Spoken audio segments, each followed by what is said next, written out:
Let's watch.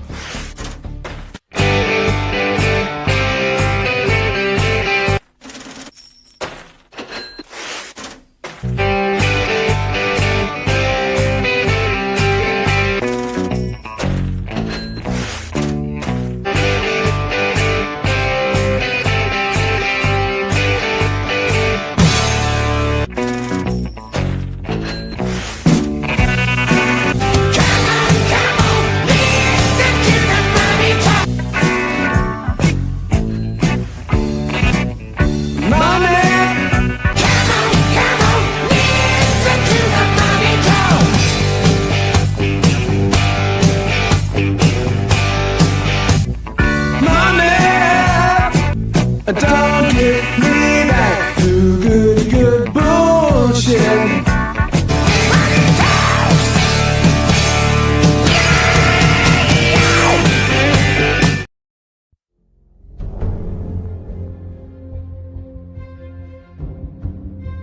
To those who have ever felt like walking through the fire was impossible, this is for you. There is a moment after harm when the world decides who it will protect. If empathy bends toward power, it will always break the survivor. Understanding abuse is not about learning new facts. It's about unlearning who we were taught to feel sorry for. Villain syndrome ends where courage begins. Jennifer Erin.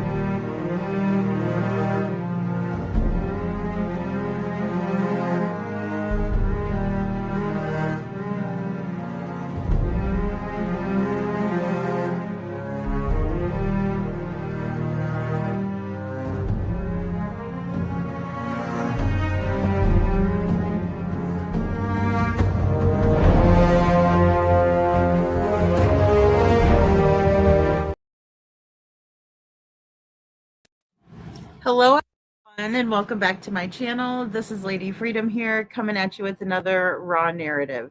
And it's so good to be here tonight. Please give our guest, Jennifer Erin, a very warm welcome. And hello, Jennifer, how are you? Hey, thank you for having me. Hi to everybody. Hey, I think we might have trouble with the audio, which is okay. Um, let's see. I'm trying to think. You don't have YouTube on in the background, do you? No, I do not. Oh, that's better. You can hear me now? Yeah, that's way better. Okay, I'm sorry. No Well, worries. You're perfect. It's just, part of StreamYard. If you have like anything on in the background, it's hard to hear and it's usually a StreamYard issue. But how are you today? I'm great. How are you? I'm doing fantastic. I read your book and I thought it was super inspirational, but also just the subject matter was really, really impactful and important. Um, and I just felt like I was reading my story, but just maybe not in the same order or places. Um, Right.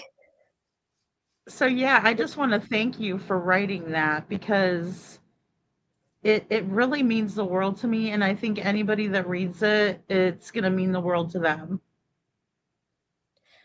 That's my objective, right? Help anybody I can help and change some lives and hope that, many can relate to it. Yeah, that's your main goal, right, with your book is really to reach a lot of people and for people to understand, find a deeper understanding because there's so much that goes into it. There is so much more than, uh, the average eye thinks. Uh, there's so many subjects on it that people don't touch base on.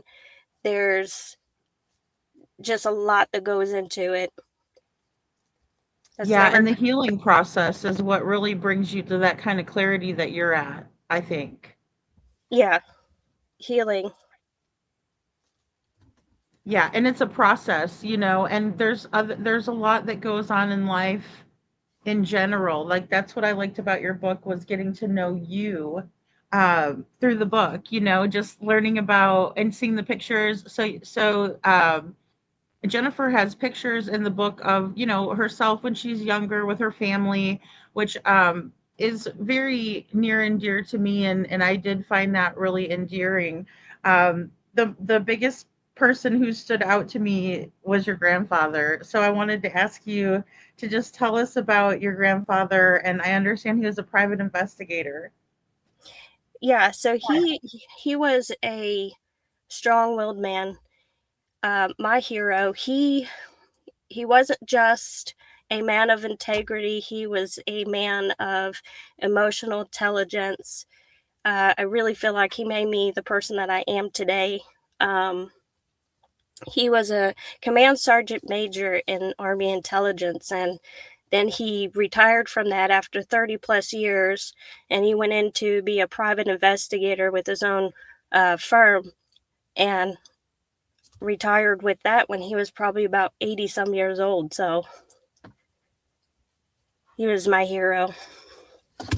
Wow, he had such like a whole life full, and he obviously loved to dig in and investigate and look into things and have intelligence, right? Because he's just used to that. Yeah. So I really looked up to him. I wanted to grow up to be like him.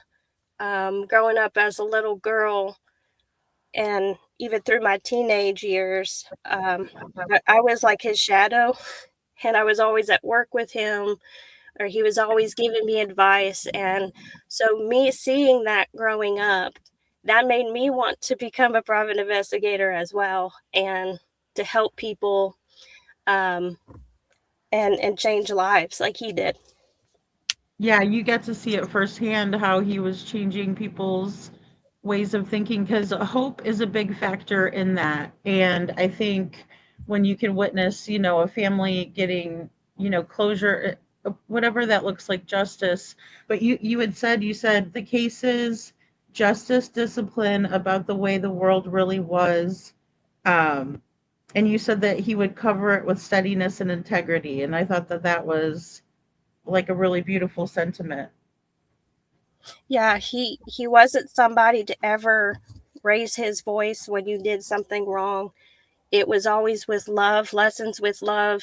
It was always wisdom, how life really is, how you're going to go through life with hard situations, but you have to be tough, you have to be brave, you have to be willing to, see reality and know that there is reality out there.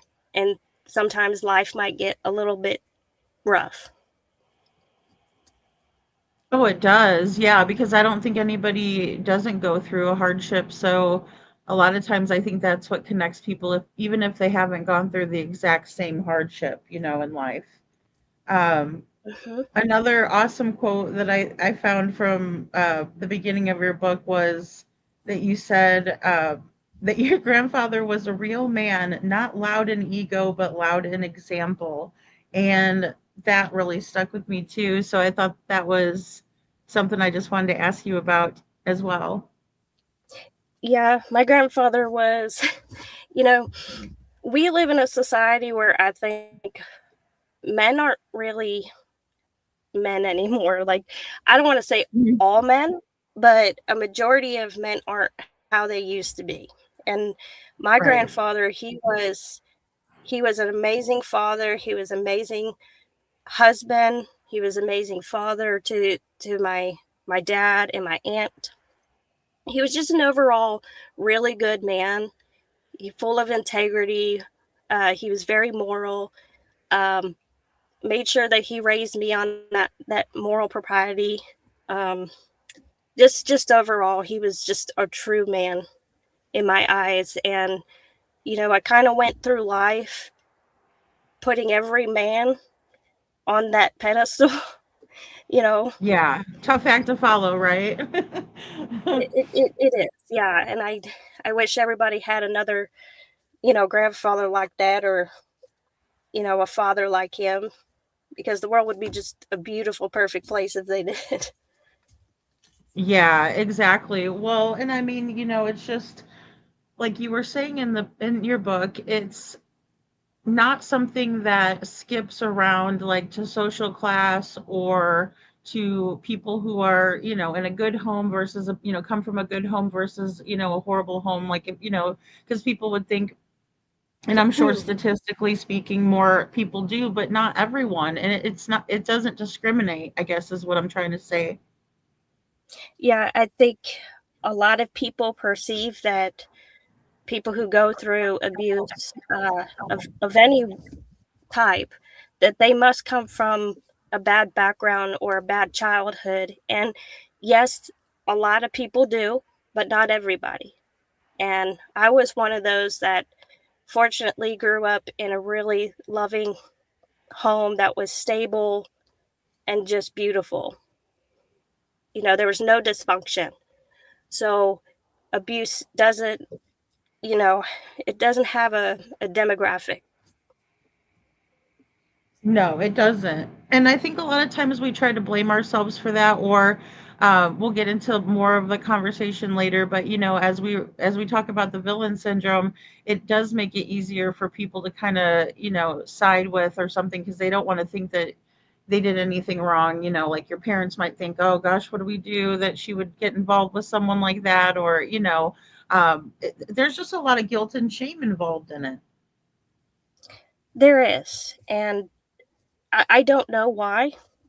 I wish I knew why because, you know, I'm 38 now, and I used to spend so many years feeling that shame and being quiet about everything. And, society has put that stigma that, you know, you shouldn't say that. You should be humiliated coming out about that. And I see it as a really bad thing to do because we're not meant to be suppressed. We're supposed to be comfortable with being who we are, and we're not meant to do life alone. And so that's one thing that I've always questioned of why should we feel shame if we want to talk about it or come out about that.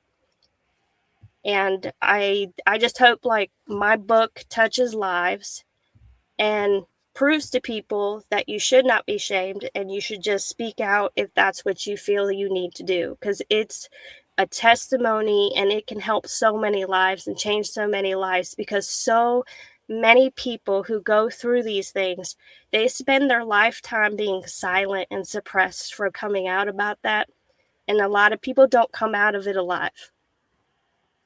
Right. Exactly. Exactly. That's the big one for me. I think it really hit me with Gabby Petito's case where I was like, wow, this young lady, she got to do one YouTube video. That's what she wanted to do was, make the videos and stuff. And it just really hit me that she didn't get to make more than one and so young. And, there were so many situations that I identified with you in your book.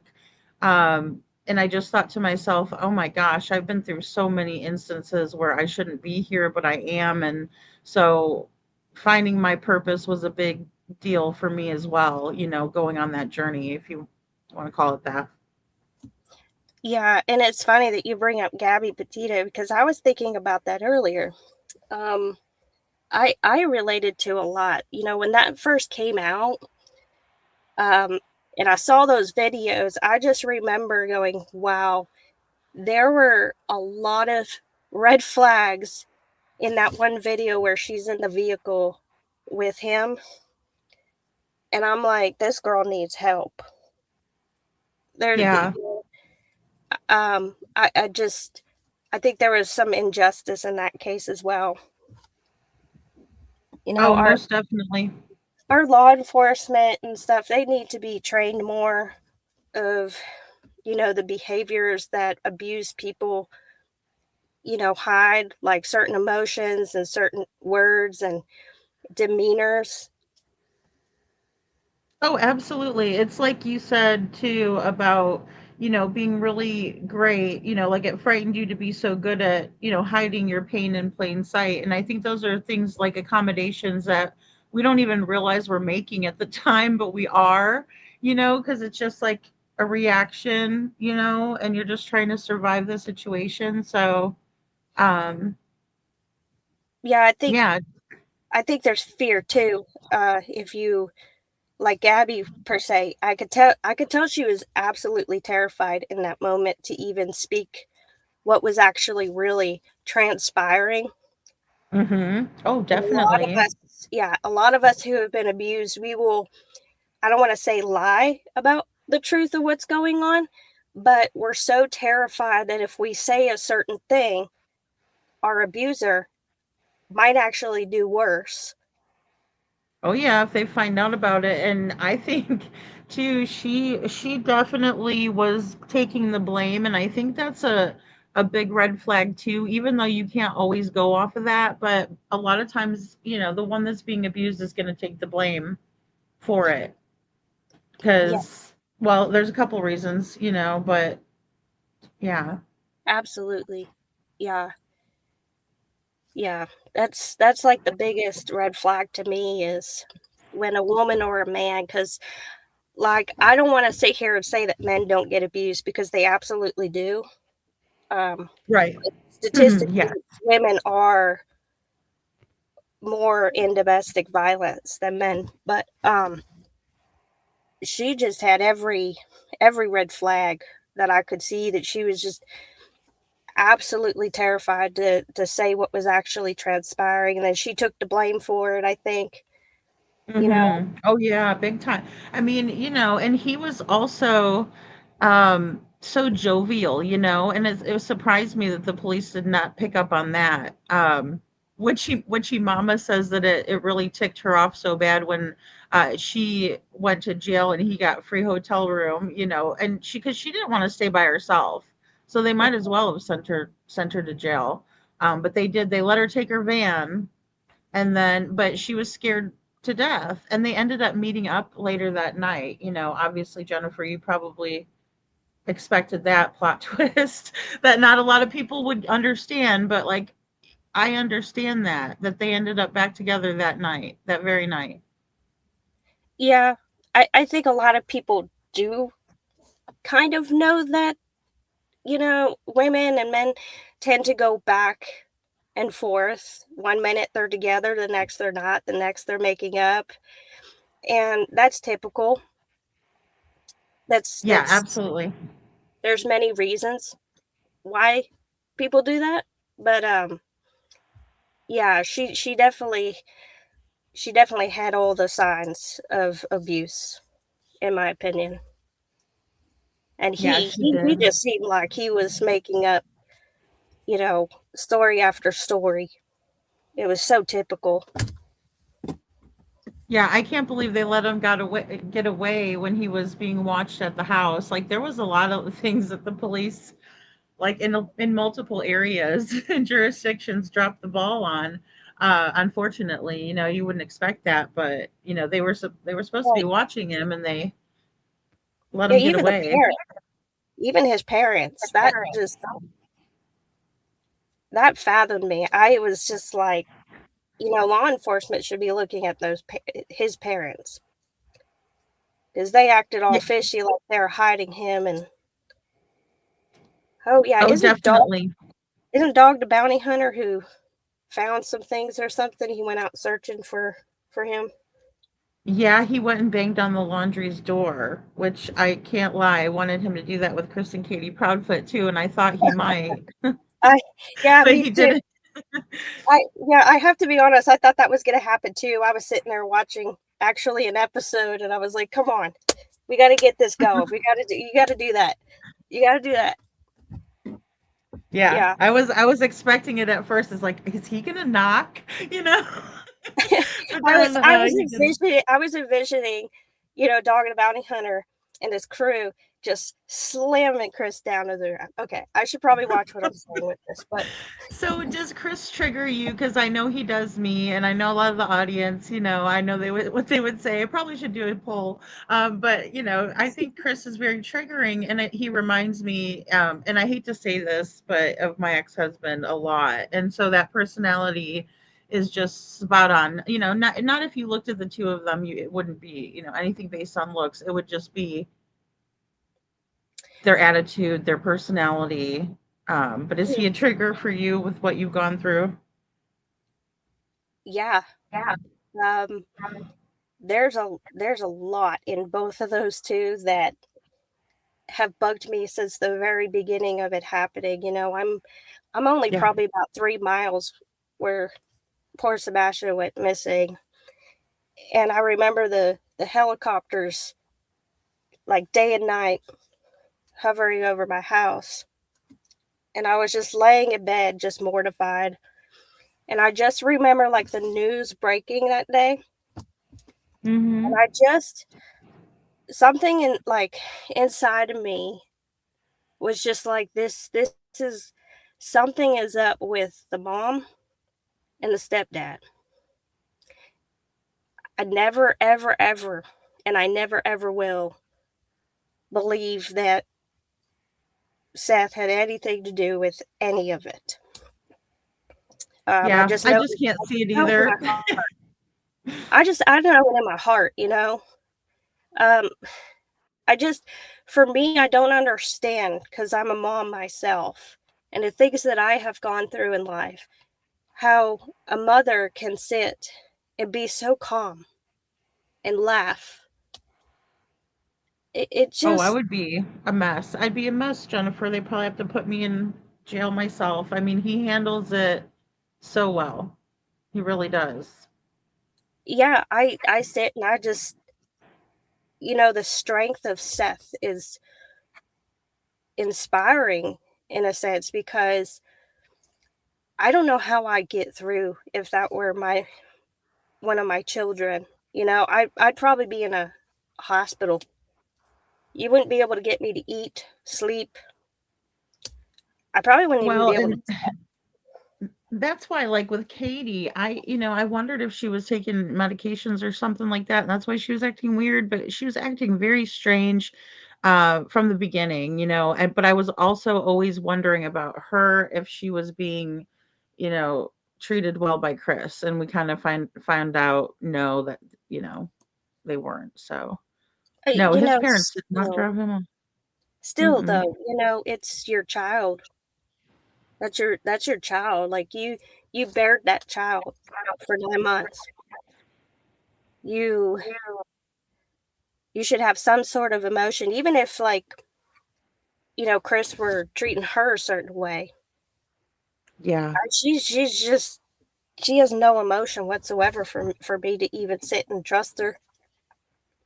No, I can't relate to her, and I find it scary how I relate to Seth, how much I relate to Seth, in a way, because it's like, you would think you would relate to the mom, right? Because yeah, like you said, we're moms, and that's who you would think that you would relate with. And I mean, the only thing they asked her to do was stay at home. Well, So I just naturally relate to people who are good people, are genuine and real, and show raw emotion. And so far, the only parent I have seen showing any sort of grief and agony is Seth. I agree. Like I'll just flat out come out and say it. I'm not afraid to say it. I could just see in his eyes, you know. Yeah. Anytime I've seen him, I see it. I just know it. You Well, and know, it just takes a toll on a person when they're, not getting any sleep, when they're not, of doing course. well, because I mean, that's his only child. They're like two peas in a pod. I don't know, Jennifer, what could have happened here, and there's times where I even question if he did in fact make it home. I talked to you a little bit about that. Mhm. Because, there's just not any evidence to support it. Like if I was shown the trash can video, for instance, and I Mhm. thought it was Sebastian, I would tell everybody I thought it was or wasn't. Yeah. I just growing up with investigative background, there's definitely something that just does not add up from the very beginning. And in my Yeah. personal opinion, we've talked about this. I really feel like from the very beginning it was just botched. And that's very scary because I think any professional investigator would sit and tell you that if something is incorrectly done from the very beginning, you're more than likely never to get your answer in what actually transpired. It is so crucial in that first 48 hours to figure out where a missing child went. And after that, the chances are almost like impossible to slim. Now, I don't lose Yeah. hope because, like I told you the other day, there have been many cases where children have gone missing for decades. And because one person never gave up, they were found. Right. And so I think that's what we have to do for Sebastian. We can't give up. We can't lose hope. We just got to keep going.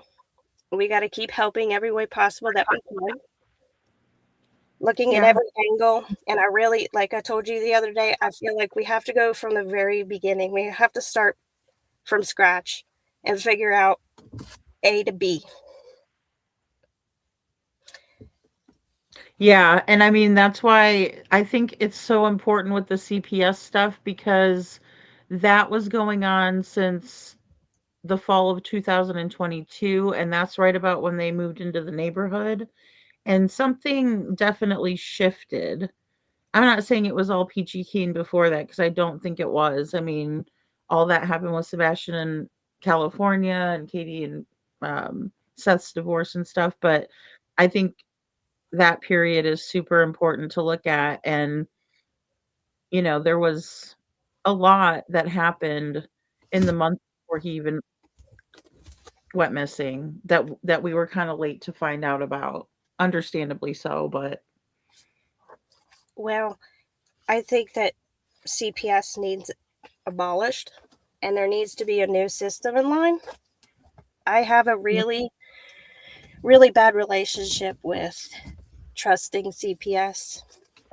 I don't They blame have you. they have been so corrupt from the beginning. Most of the, I don't know what you want to call them, agents that they have that go around stealing kids under color of law, they don't know what they're doing. Half of them have, criminal backgrounds themselves, and each child is worth a lot of money that they put into the system. And if you've seen the state of Tennessee, not too long ago, they had so many kids that they were taking that they were sleeping on the floors of these agency buildings. I And they mean, don't, yeah, they I don't, they saw don't, some reports about it. I played a couple reports here on that because they said, "Oh no, we didn't have the kids sleeping on air mattresses and stuff," and they certainly were in the offices, wherever they can put them in the building. It was yeah, really sad. there was another one, agent who had actually told a child to go prostitute herself for drugs No. if she wanted to have food, if she wanted food in her belly. Um, Oh my God. Oh no. have you ever heard of that case? I forget his first name. It's Fernandez, the little boy who went to school with bruises on him, scars, burns, and Oh, CPS didn't do anything about it. And the mom was actually feeding him cat litter. He ended up dying under what? CPS because CPS just let it go. Oh They my didn't. God. Who does? I don't understand what's wrong with somebody that does that. Like I really don't. Oh, I can't even fathom feeding a child that. Like, I that mean, is absolutely insane. And they knew about that and they just let him go back? yeah, they made a whole Netflix film out of it. This was years Oh ago. gosh, really? Oh I no, have I to did find not hear that something. story. It's something Mm, Fernandez, and this poor boy. Like, I don't know how the school system never jumped in, and it's just mortifying. And from my experience of knowing other people who've gone through this in the state of Tennessee and everywhere, is CPS never truly honestly takes the kids that actually should be taken out of bad homes. A majority of the time, right. they're kids that are loved, and they're often taken away from the wrong party. And then these corrupt court systems, they make it even worse. It's because they know that these kids are worth money. And I I don't know agree what, 100,000,000,000%. I yeah, mean, I that's why I couldn't have think said it they better know. myself, but that is absolutely what happens. A lot, too much. I mean,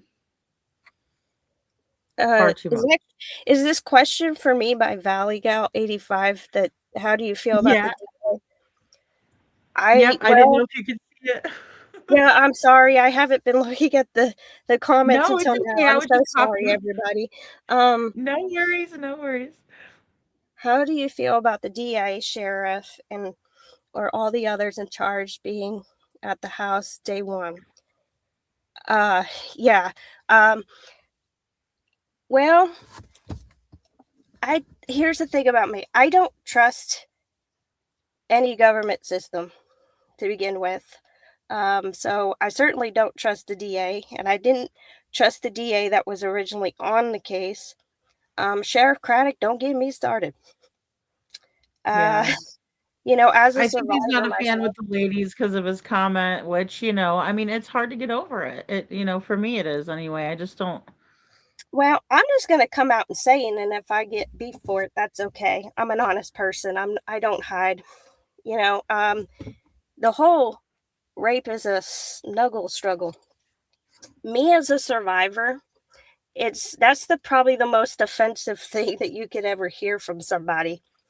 And it makes me wonder if you're a sheriff, your your obligation should be the safety of your community Mm, and the yeah. citizens of your community. And I don't care when he made that comment. Okay, he made it. It does not justify what he said. Does not justify what he said was wrong. And as a survivor and as a person who has talked to many survivors of rape, um, it's not funny. He's never come out with a public apology or, I said this, yes, and I'm sorry. I Uh, know. That's a great point, but that is so true. I used to feel like, I mean, I remember saying that myself and just being like, I can't believe he hasn't come out. Yeah. yeah, he's never taken accountability for that, and you know, abusers don't take accountability either. And for Uh-uh. somebody to think that's funny, I don't think you should be a sheriff of anything, let Well, alone the on a missing problem, child's yeah. case. What if they're reporting this stuff to, you know, him, and then especially if it's a guy, I mean, because I know it happens more to women, but it is something that would be uncomfortable for someone who has that stance on it. Well, it makes me wonder that he's a sheriff. What if there was a young child being raped in front of you? Are you going to stop it, or is it just a snuggle struggle to you? And it, That's 100%. That's a and, legitimate and it concern. won't. Like, that's not a joke, no matter if he made that comment before or after. I don't Well, trust and him. there was no LOL or any kind of laughing emoji as if it was a joke, and that's another thing that rubbed me wrong was I was like, "Well, it's not like he even," because people were like, "Well, but that still doesn't make it right." And I'm like, "I know, but it does show intent that he was joking." But there was not a LOL.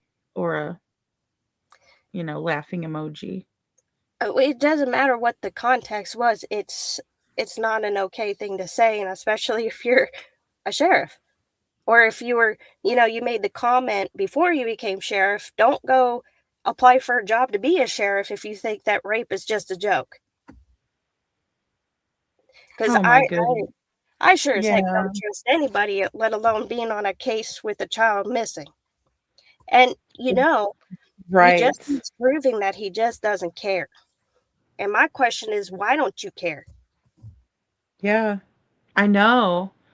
And to get all of the flack that he's getting, how is that worth it to him, I wonder. What's the take what's the it's so strange. It really I would is. like to, Um, I would like to know what his wife thinks of that. Mm. well, she is a very um high up in, like medical field. So I would think she would be not okay with, because you have to have ethics in that field. And so I would, I would just love good to question. meet him in person, but knowing him, he'd probably arrest me. I know he's a hothead.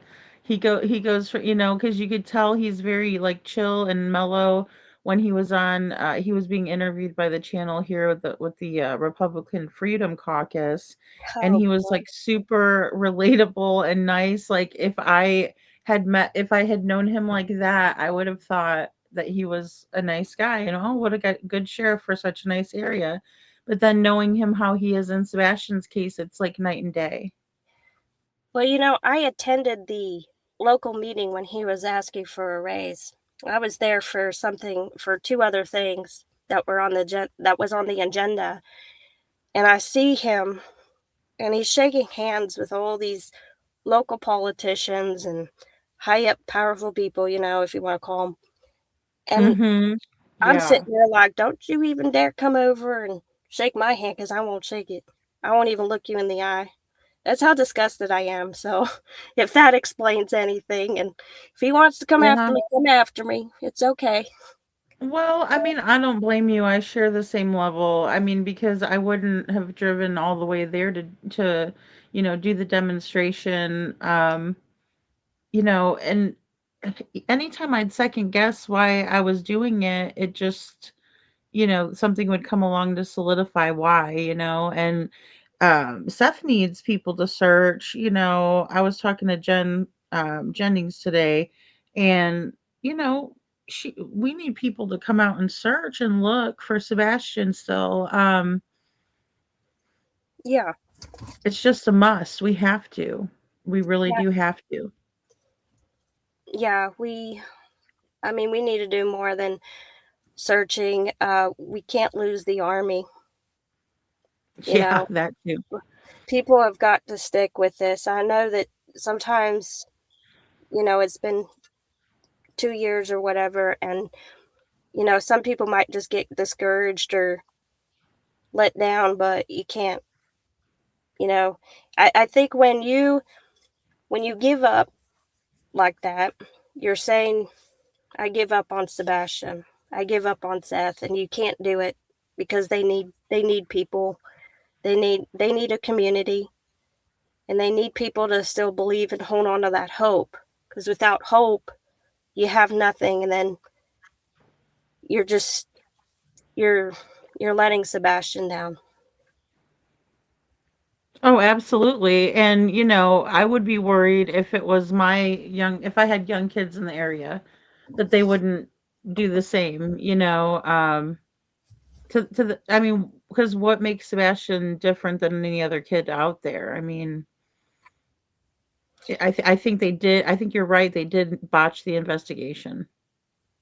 Oh, there's no doubt in my mind that they did. They I mean, I don't know every detail of it. I tend to try to stay like out of, the drama lines and getting too much involved in business that's not really mine, you know what I mean? But from what I Sure. have what I have pieced together, and in my opinion, They definitely botched that investigation from the very beginning, which is, like I said, it's very scary because once it's botched, where how do you go from there? And I mean, they pulled out all the stops in terms of searching the immediate area, but they were, it feels like, and it did to me in the beginning even, feel like they put up their resources towards the wrong avenues, if that makes sense. Well, didn't they go and ransack Seth first, or is that I more? know they definitely, yeah. Well, I think they were there, and then because he went straight over there, but then after a little while, they did end up going to Seth's and, just Which makes tossing Sebastian's room like it was a jail cell is basically what I mean, my analogy. does that make Yeah. any sense to you that they would go do that, but then where he went missing from, where he was last seen, that they didn't do all that? Oh, and then they left money in his room because Chris apparently said that he called the police after, well after everything was said and done and turned in the money or told them about the money. So whether they missed it or he put it there and called it in as it was there, uh that's the story he gave, and if they miss that detail, like you said, I mean, those clues are important in the first 48 hours. If Sebastian didn't take his phone or his Switch or any money, um, any shoes, I mean, it starts to get to the point where everything's pointing towards he didn't run away on his own, right? Or if he did, he didn't plan on coming back. And if something bad happened where he decided to take his own life, for example, I think they would have found him with the searches they did. Um, you know, If he was a runaway, there would have been a trace of something. I There, agree. there, And there, nothing there from the just would. neighborhood. And so that to me, I remember in the very beginning when this was happening, I was like, this is very strange and odd because if there's and don't get me wrong, I don't know any like everything about autism, but especially with him being autistic, I just I it doesn't make any sense to me that there would be no trace at all of a runaway autistic child. That just doesn't make sense to me at all. Just that alone. No. And did he so he left devices behind? Well, apparently he left everything behind. I mean, he didn't take anything besides his glasses, according to Katie. Oh, well, the keychain flashlight that we found out was yellow, a So yellow keychain.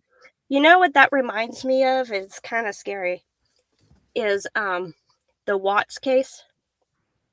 Yeah, You know what I'm talking about? yeah. Oh, Uh, yeah. Chris Watts was acting as if, you know, how do you say her name? Cheyenne. Yeah, Shanann. I know it's the Shan Ann. I'm so sorry. Like I don't know how to No, no, pronounce it's okay. it. It's okay. It's hard because it was Shannon. Actually, her name was Shannon, but she changed it to Shanann when she was like Janae. a Yeah. teenager. Yeah, so it's like a different it's like her own creation. But there was so many similarities in Chris Watts that I saw like Chris Proudfoot and Katie Proudfoot and the whole phone thing. Chris Watts was saying, oh, she left her phone here. I don't know if people who run away just leave things like that. That's eerie. Mm-mm. No, Uh, they don't, especially, I mean, I just don't see him getting far without shoes in that area either. I mean, well, we were talking about that, and I brought this up. So that community chat when he went mhm, missing, the neighbor saying that they might have seen him, and if they would have known, they would have said something, but they didn't know. And mhm, Katie replied back, how was his demeanor and was he wearing shoes? Well, you said he wasn't wearing shoes and that his demeanor was normal. He was happy. He went and had right. popcorn, right? Right. So why are you asking those questions? And in an investigative um, perception, that is like scary. Like, why are you Oh, asking I those? agree. You're telling law enforcement that he was happy. So why are you asking your neighbor how did he seem? Was he wearing shoes? Yeah. Was he wearing shoes? Are you really asking that question, Katie? I thought you said that, All his shoes were there. They were all accounted for, is what she said. like, They were all accounted for. that alone right there, even now, just is a red flag to me. It's like, why did the law enforcement not even ask these questions? Big time. Well, and that's why we've been going over Seth's old interviews too, because he was talking about, his experience. And then, he said that when he went into Sebastian's room, he did have a pair of slides by his bed. And, the first thing I think of is, if I wear my shoes to bed, I would put them, kick them off and then get into bed. So I don't know if that was his routine, but if they were near his bed, it would kind of make me wonder if somebody took him out of his bed without any shoes on, if he had his slides next to his bed and he went to bed and that was the last time he was seen. So those little tidbits is what we've been looking for lately here, because it's just, like you said, we got to go back to the beginning and really, because there was so much of a circus too, Jennifer. I mean, it was like you couldn't get the facts straight because there was so much nonsense and, fuckery, uh, going on, Yeah. I mean, it was just out of control, Well, and, yeah, we're left with that. well, that obviously I feel is intentional. It's to distract from the truth. Mhm. And Absolutely. it's just, I'm so sorry. I just don't know how we're still here and there's just absolutely nothing, nothing, supposedly nothing after all Yeah, this time. It's like he just vanished like a vape of air. That's not right. possible. I mean, when we really sit and use our heads, does that even seem normal? Like common sense tells you something No. isn't right there.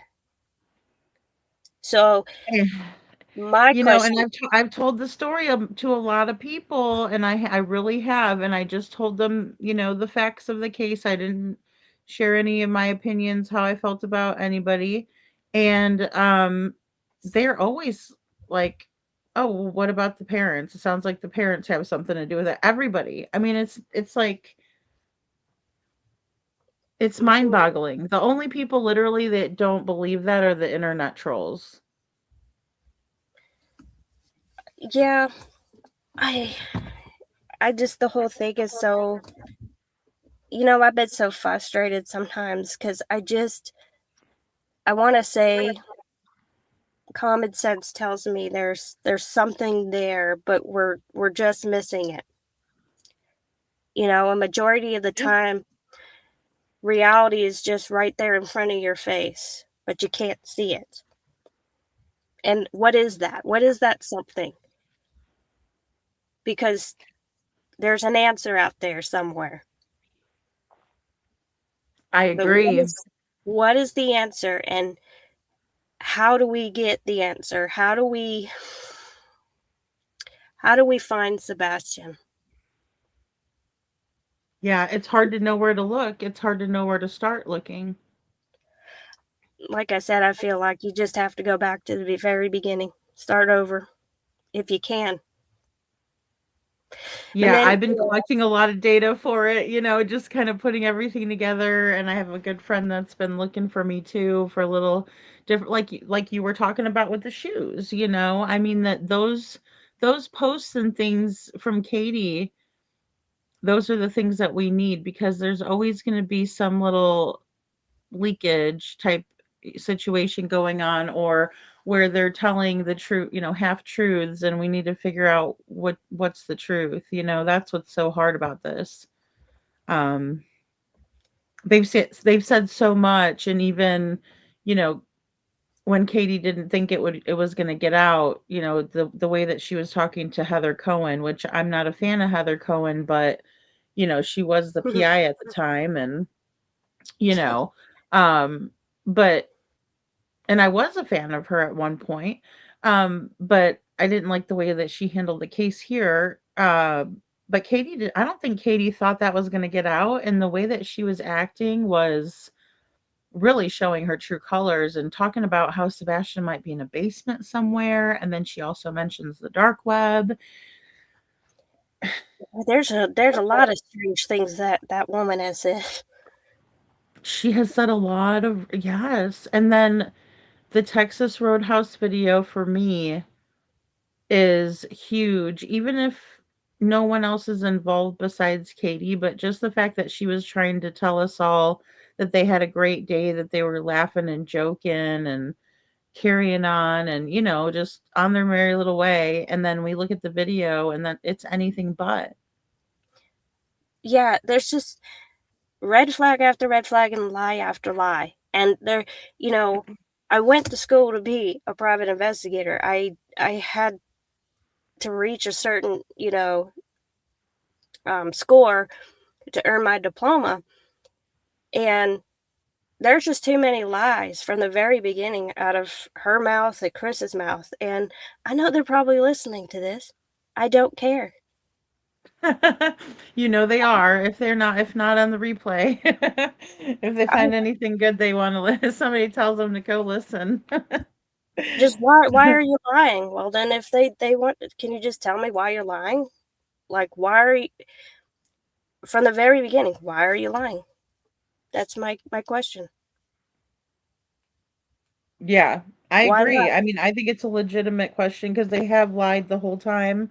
They have absolutely distracted, like you said. Everything by design. And then, people were getting threatened. I mean, I think people still probably get threatened. Who knows? I mean, here's one thing about me. You can't intimidate me. I'm sorry. I've been through hell. I've survived hell, so I'm not afraid. Yeah, I know. I find it to be so amazing, but also because how we were talking about earlier, with men not really being as manly as we would want, or maybe traditional, I guess is a word. But I'm so surprised at how many of us ladies are out there so feisty, willing to stand out there with our signs, and we don't get the same kind of um, support from the guys, and even when it comes to searches, and it breaks my heart. It does. Like I said, I don't think women are the only ones who go through it, but I think when you go through so much in life and you've just you've become a force.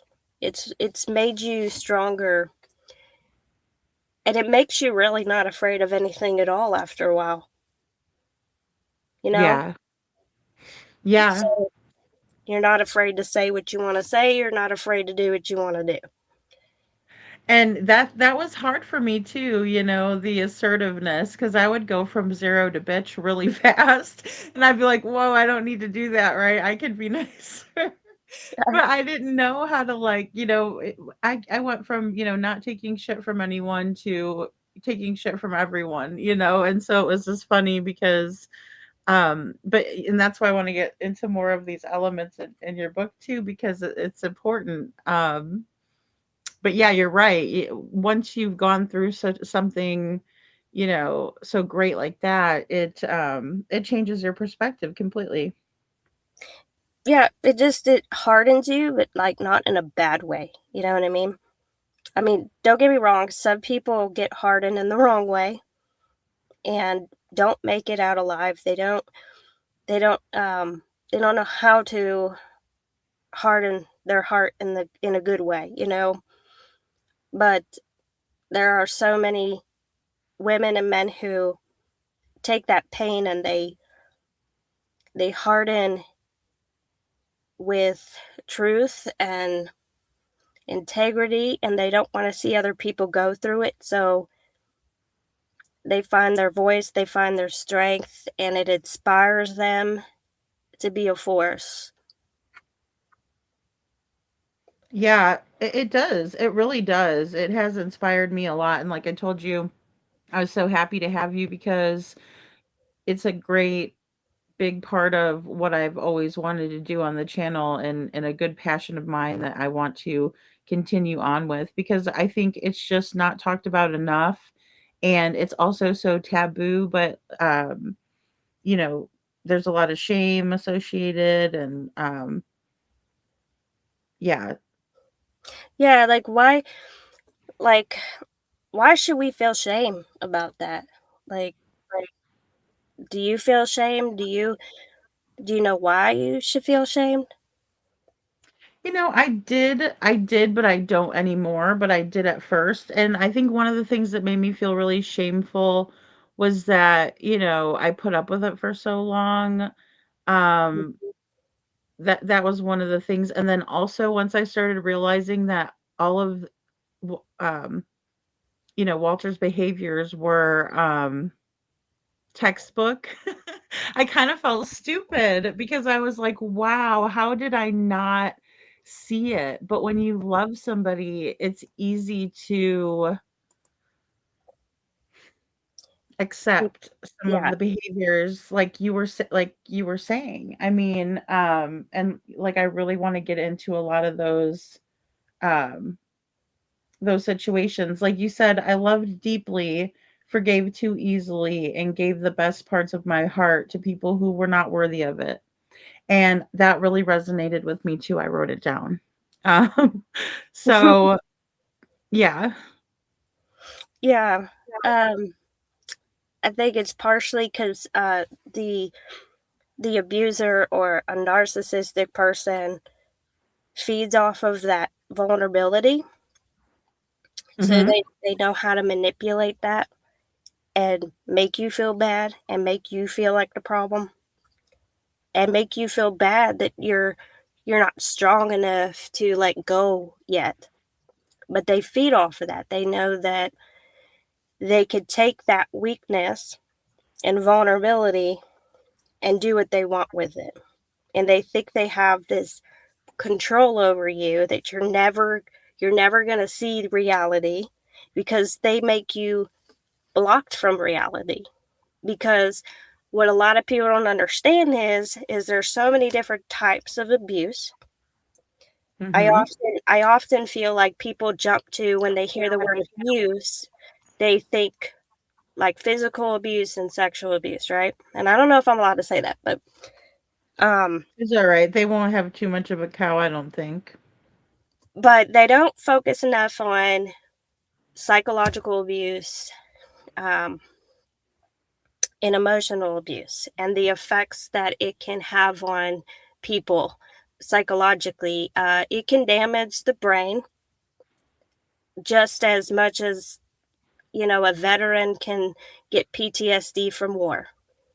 And if you Right. think about it, it is a war. It's it's a war of different magnitudes, you know? And Mhm. you I know, agree. like I call it a crime because I really feel like abuse is a crime. Like we were so quick in government to put abusers in the jail, right? Mhm. But we're never putting people in jail for doing it mentally and emotionally. It's because It's those so people, hard to prove, you know, it's so hard to prove it. it I know is. exactly what you mean. Yeah, it is. And, you know, they don't get a lot of time when it is proven. It's like they barely get a slap on the wrist. They do. The justice system is just as abusive as domestic violent partners. The justice system abuses people every day. They take advantage of families. I mean, we've seen it, right? Absolutely. Oh yeah, and anytime you have to deal with family court, um, or any of that, it's all about the money. It is. It's about It's sad power. and sick, you know? It is. Um, it's also power. These local politicians and judges, they think that they have power to just do whatever they want to, and a lot of them have problems themselves, but they do it because they get money, or they just have that control over people's lives, and that makes them feel powerful and just, that they have this god complex of I'm a judge. And the one thing that I don't like about our system is that we have to call them, yes, your honor, like they're God. Right? Exactly. They're You like, have to, "Really?" otherwise you're already making a bad impression if you don't, you know? You learn that Right? really quick where they, like, just look at you, you know? Like Like, we have to bow down to them. Mhm. And to me, that's just so wrong, because these are everyday people Yeah, they sitting are. on sitting on their little pedestal on their black robes, and they're the number one culprit of ruining people's lives. They literally have people's lives in their hands, and they get to dictate people's lives. And a lot of them choose to just ruin people because they get money from it and power from it, and they know local politicians as the buddy buddy system. They don't care Right. what they do to you. They don't care about your children. That's why, I'm so happy that Bullhorn Betty is doing what she's doing. Oh, same here. I just had to Same say it. here. I just had to say that.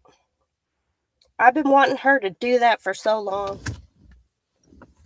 Well, she's just standing up for herself. That's all she's doing. And honestly, she got a really bad rap. And I know she was like, well, I don't mind going if I have to.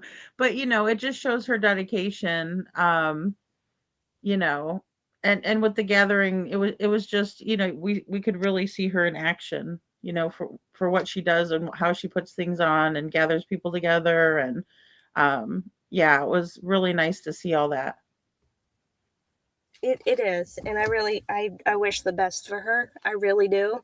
It's a hard thing to do with the justice system because it's so corrupt. It's really, really hard to get any justice at all. But I'm gonna pray for her, and good for her. Good for her. Oh, absolutely. Yeah. I'm praying for her too. I think it's so important for Sebastian's case to have Katie and Chris, held accountable in some way too. I think that's a big part of it. I don't think we can hold them accountable unless they're actually sat down by those higher authorities, right? Right. I mean, how do you hold them accountable if you're not even sitting them down and Mm-mm. asking them questions? Yeah, I'm surprised that that doesn't appear to have happened. I do know Stephen Crabtree was like saying, "Oh, duh, of course they got, taken in for questioning." But again, listening to Chris's own words and him bragging about how, even the police know that nobody talks to Katie without him, and because it's strength in numbers. I don't know about you, but I just feel like I would be absolutely under different rules than they've been, and treated differently than they have, and I think any normal everyday person would be, because they've absolutely been treated like the Murdochs or Well, or yeah, something. I could be wrong about this, but if they weren't separated at the original questioning, that's bad. They should be I separate know. so they don't, you know what I mean? I know. Isn't I that mean, that's just terrible? common sense. That's common sense. You don't even have to be an investigator or professional to know that that's just not how you should be doing it. Exactly. Exactly. Yeah. And I do think and I say it all the time with the unconscious bias where they went in the house and everything was in tip-top shape and they're Navy, he's Navy, or, the police officers aren't suspecting them at first. But it's just so hard to believe that they didn't have more information than they're letting on, in terms of, I Yeah, mean, like you said, the first 48 hours, they're looking for all of it. And so I'm just so surprised they didn't know,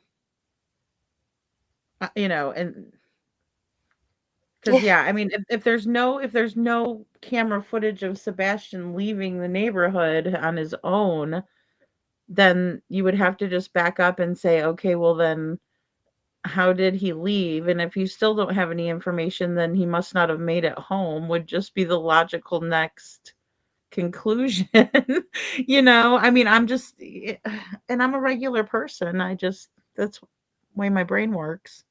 yeah, and the way my brain works is this is 2020 or 2026. We don't have cameras anywhere that function. Mm. Like neighbors don't have. I mean, we're in the era of, those little cameras you put on your front door. Yeah, the rings. I mean, everybody Ring had camera. cameras to the best of my knowledge. Some of those homes had multiple cameras. And I would too because they have a lot of nice stuff and you just never know if people decide Yeah, to. I'm like three miles from there. They're like really nice neighborhoods. So you're telling Mhm. me nobody can afford one or want one? It's just kind of weird to me. But then again, what I do I agree. know? But yeah. No camera footage was taken from Worshams, to the best of my understanding, which is also very strange. Um, and I wanted to shout out to NorCal SoGal for being a member for 7 months. Thank you, NorCal SoGal. That's awesome. And Little Miss Sharon gifted a Lady Freedom's Raw Narratives membership. So make sure you say thank you to Little Miss Sharon and welcome to the Dragon Tribe. Thank you, Little Miss Sharon. And Holly, thank you. She says, love ya. Thank you Mhm. for the super chat. Aw, you guys are sweet. Um, so I want to show the video that I put together of the preface to your book or preface to your book, Mhm. um, because it was so good that I wanted people to really get a good idea of what to expect if they wanted to pick up a copy.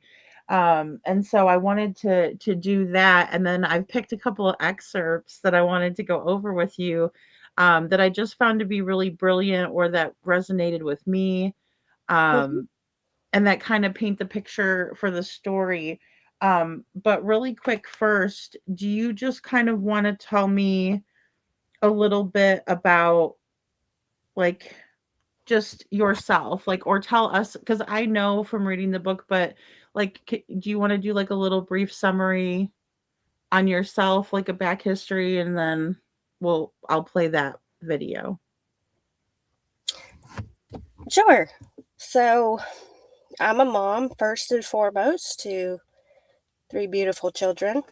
Um, Ireland is 14, Francis is 4, and Michael is 20.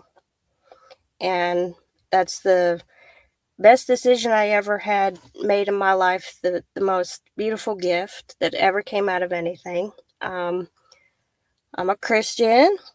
That is important to me, is my faith, because it's the one thing that got me through the hardest portions of my life.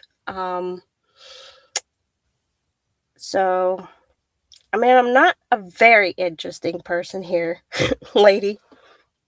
Just, It's okay. like, I'm not Yeah. I'm just your average person. Okay, I'm your average woman, and I'm just trying to get I through think you're life. being modest with that one though, because I Yeah, think you're very special and creative. And like I said, I was very much in need of hearing a lot of the things that I found in your book. So I just feel like you're gonna help a lot of people, Jennifer. I mean, and it's just gonna be something that resonates with so many people, just the way that you were so brave to tell your story. So and also connecting it to having faith in a higher power in the Lord, and where whenever you didn't have the strength, he was carrying you. But you kind of learned that growing up because you had such a close loving family, right? absolutely. So, my grandparents' side, that they raised me, my brother, my older brother, Jason, and so they raised us. My mom and dad, they divorced when we were really, really young, so I don't remember any part of that.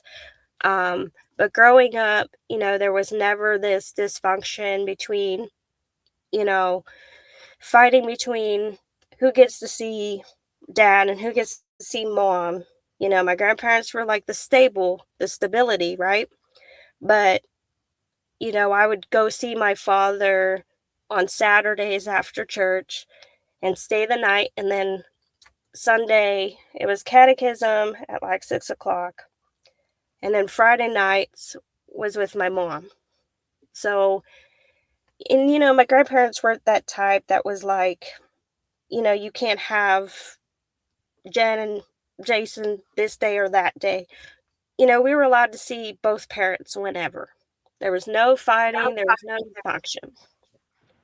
So I had that growing up. Um, my grandmother was very much into church.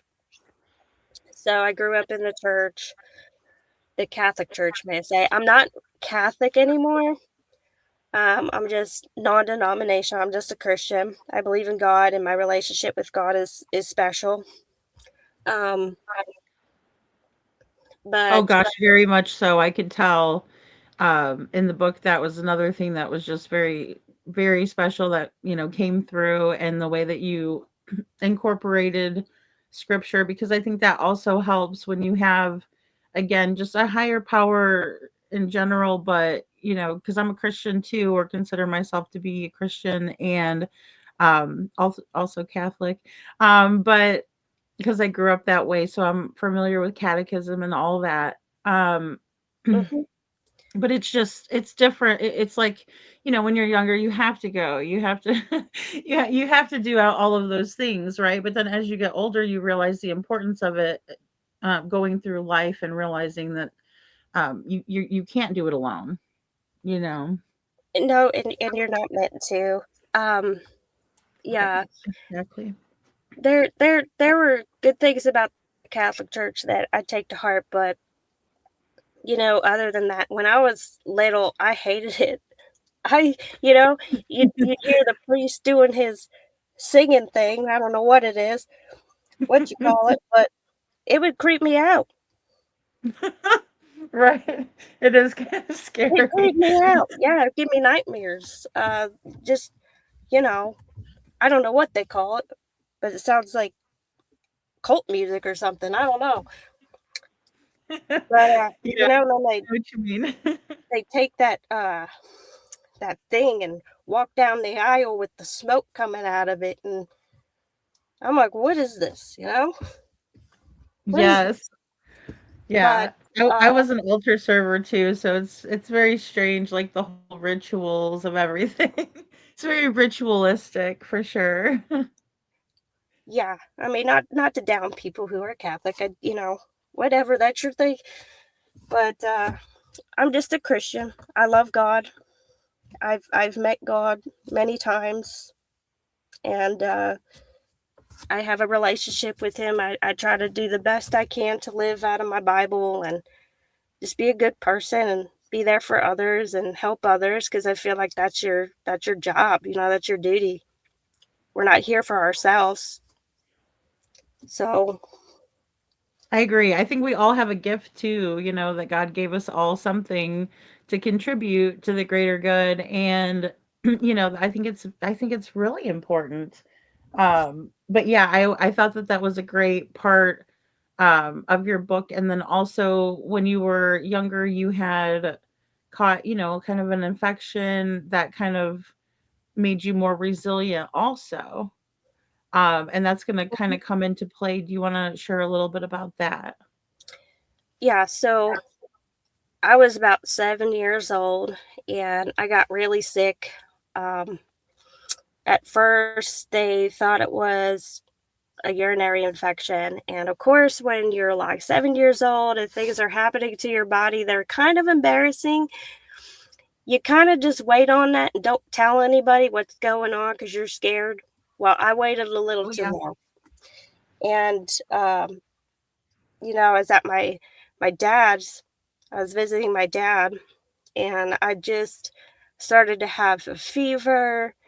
It felt like somebody took a butcher knife to the back of my back and just twisting it and wouldn't stop. And then, my dad was kind of freaking out. He went and got Pepto-Bismol, thinking I just got a flu, and Mhm. that just that put fire and flame into that issue and made it all worse. And so he immediately took me back to my grandparents and my grandmother, God love her, she was a saint. She was just trying to figure out what was going on and take care of me. And it just turned into blood coming out of my mouth. And so at that point, my grandmother knew, called the emergency room, said, "Hey, this is going on." They said, "Bring her in immediately." Um, Mhm. so I go to the ER and they do all these tests on me and they say, "Go home, but you have to see a kidney specialist in the morning, like the first thing when they open up." And they gave me medicines for, the time being to help me comfortable.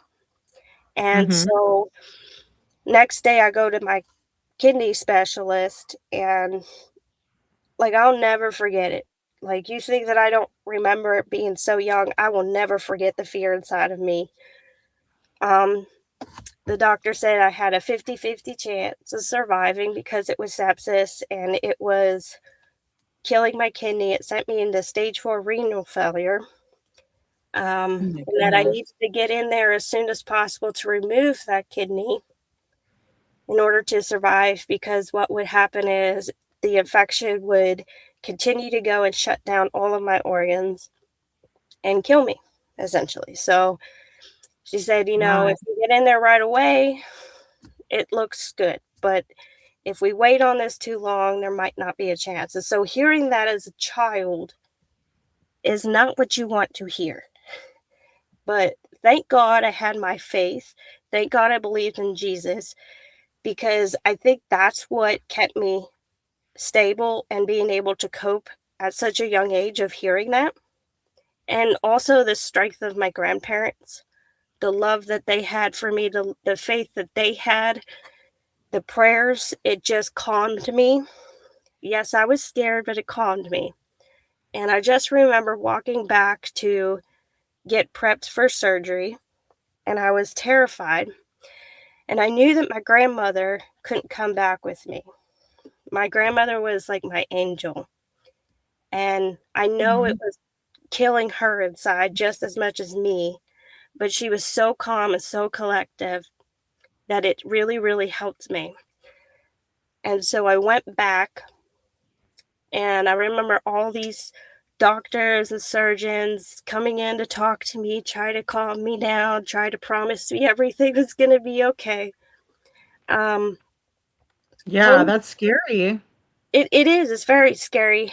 I didn't know if I was going to wake up or live, you know. Mm. I wasn't a stupid child, I was very observant of everything. Um, so laying there, I literally knew like there's a chance that I might not wake up from this and see my grandmother or my dad or anybody that I love. And how is that Yeah. how's that going to feel? And what is heaven like? Because I don't want to go to heaven yet. I'm a child. I got so much life to live, you know? So, Oh yeah, you got stuff to do, right? You have to yeah, think things you wanted to accomplish. Sure. you know, that was I remember that was my mentality, and I was so terrified. I was like, "Do I shut my eyes?" Well, they're gonna force me to shut my eyes, I guess, because I'm gonna have to count sheep, and they put the mask on you. And he told me to count to 10 and count sheep, and I think by the time I reached 5, I was out. And I just remember it was just pitch dark. It was like the weirdest thing ever. Um, I could hear kind of mumbling around me, but it was just dark. It was just black. And then like you could feel them working inside of my body. No pain, but just things going on in your body. And then all of a sudden I just saw this big bright light, and I thought I was dying. You know, I thought that was it. I'm going to heaven. And all of a sudden I see this arm reach out to me, and I kid you not, in the deepest, the most darkest, unique voice ever, he said, You're okay. And he wanted me to grab his hand. But of course, I'm like laying there in a different I don't even know how to explain it. It's a different universe. I guess you can't move. You can't really move your arm right to grab him. I'm asleep, right? And then all of a sudden it just got dark again. And then I woke up in a hallway, and then the doctor came around the corner, and he's talking to me, telling me how good I did, and that they would be taking me up to my grandparents. So he told me, "Why don't you fall back asleep? And before you know it, you're going to wake up and see your grandma and your dad and your family's up there waiting for you." So then I fell Aw. back asleep, woke back up. My grandmother was right there. You know, God love her. She was always poking and everything, trying to take care of me the best she could. God love her. Um, you know, she was like the Aw. nurse herself. Um, and I just remember her asking me, "What did you dream?" And my grandmother, I don't know why, she would call Jesus bougie. Okay, what is bougie? Maybe it's a Polish thing. I don't know because she was Polish. But Oh, I'm not sure. I know we call my mom Busha because, you know, like, what is bougie? I don't know. I'd have to look that up. I've tried to look it Nickname? up there, and I can't find anything on it. So Maybe it I was just don't her know. special thing. She called him bougie, and I'm like, well, I dreamt of bougie, and she goes, you dreamt of him, and I'm like, yeah. And I just remembered the look on her face was just like, that's not a dream. I don't think that's a dream, and I didn't really honestly think it was a dream. I knew it was real. It was very real. And my grandmother said, that was bougie, and I told you he was gonna keep you safe. Aw. Yeah, and I mean, you went through a lot with Yeah, medical issues even after that. yeah, I relapsed a year later, and I had to have a secondary, major surgery, which was way worse. And no, I did not have Jesus come to me at that time, but he was there. He healed me then too. But I was struggling to have the strength to walk. So I never they didn't think I was going to walk again, and that was very frustrating for me because you have to remember I was a child, and here I wasn't able to go and play outside like normal kids. I was bedridden for a whole year the first time, and now here I am relapsed a second time, and this time I can't walk. And I started to believe it was my fault. Like, why can't I just do this? Why can't I just get up and walk? and I was angry, I was bitter, I was cranky with everybody. I was tired, I didn't feel good. I was in so much pain, and just the humiliation of what your body had to go through afterwards as well. And so I had to go through a lot of physical therapy. And, I'm probably about the only 8-year-old there going through that. So in my mind, that was another thing was, I'm seeing all these old people and I'm the only one there young. Why am I here? And it made me feel a little bit worthless at that time. Like, Yeah, of course. am I Yeah, I can see that and out of place. Yeah. am I just Like, sick? Am I always going to be sick? And like, why? Why is this happening? And as much as I love God, I was just kind of angry, like asking, like, well, why did you let me go through all of the first tribulations, but here I am having to go through it again? Can you just heal me fully? Can you just let me be a kid? Can I just get better? And so going through all that, I think looking back, it's for a reason I went through everything that I ever went through, because it was God teaching me many lessons, teaching me how to be strong, teaching me that not everything is perfect and good and great. And that probably really honestly set me up to be able to handle a lot of things I went through later on in life. So yeah, it definitely toughened you up. I know that was a big part of, the beginning too. And um yeah, you just become resilient and yeah, because and it had to have been lonely too, like you said, just being the only kid there and all of that had to have been just a big learning experience. And I'm right there with you. I think, it's hard at the time, whatever we're going through, especially if it's really bad, but you also recognize too that, God has a plan. he does. And I really, we often forget, and I don't know if anybody in here is religious, and I apologize. I'm not trying to, push religion down your throat or Christianity. I respect people of every background, you know what I mean? So Yeah, that's not same my, here. that's not my intentions for anybody. It's just this is my experience, and I truly feel like I've seen and I've met God not just once, but many times, and I've gotten through everything that I've gotten through because of him.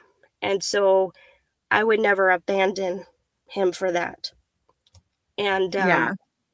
so yeah, I Yeah, that's why I wanted to bring it up too, because I just think it's like a huge part of the book. And I think it's also just something, a reminder that, God pretty much gives us the answers, that we're looking for in the Bible. And, if you can look there for comfort and strength, it's, a very good place to look when you're going through really, really hard times, and that's the same goes for anybody, they could find that in other things as well, but I did find a lot of strength, because I did go through times where I was questioning why, and there's still times, that I question why, um, too, because we don't always understand, why we're having to go through, or maybe if we see someone else struggling, why they have to go through something, you know Little Miss Sharon,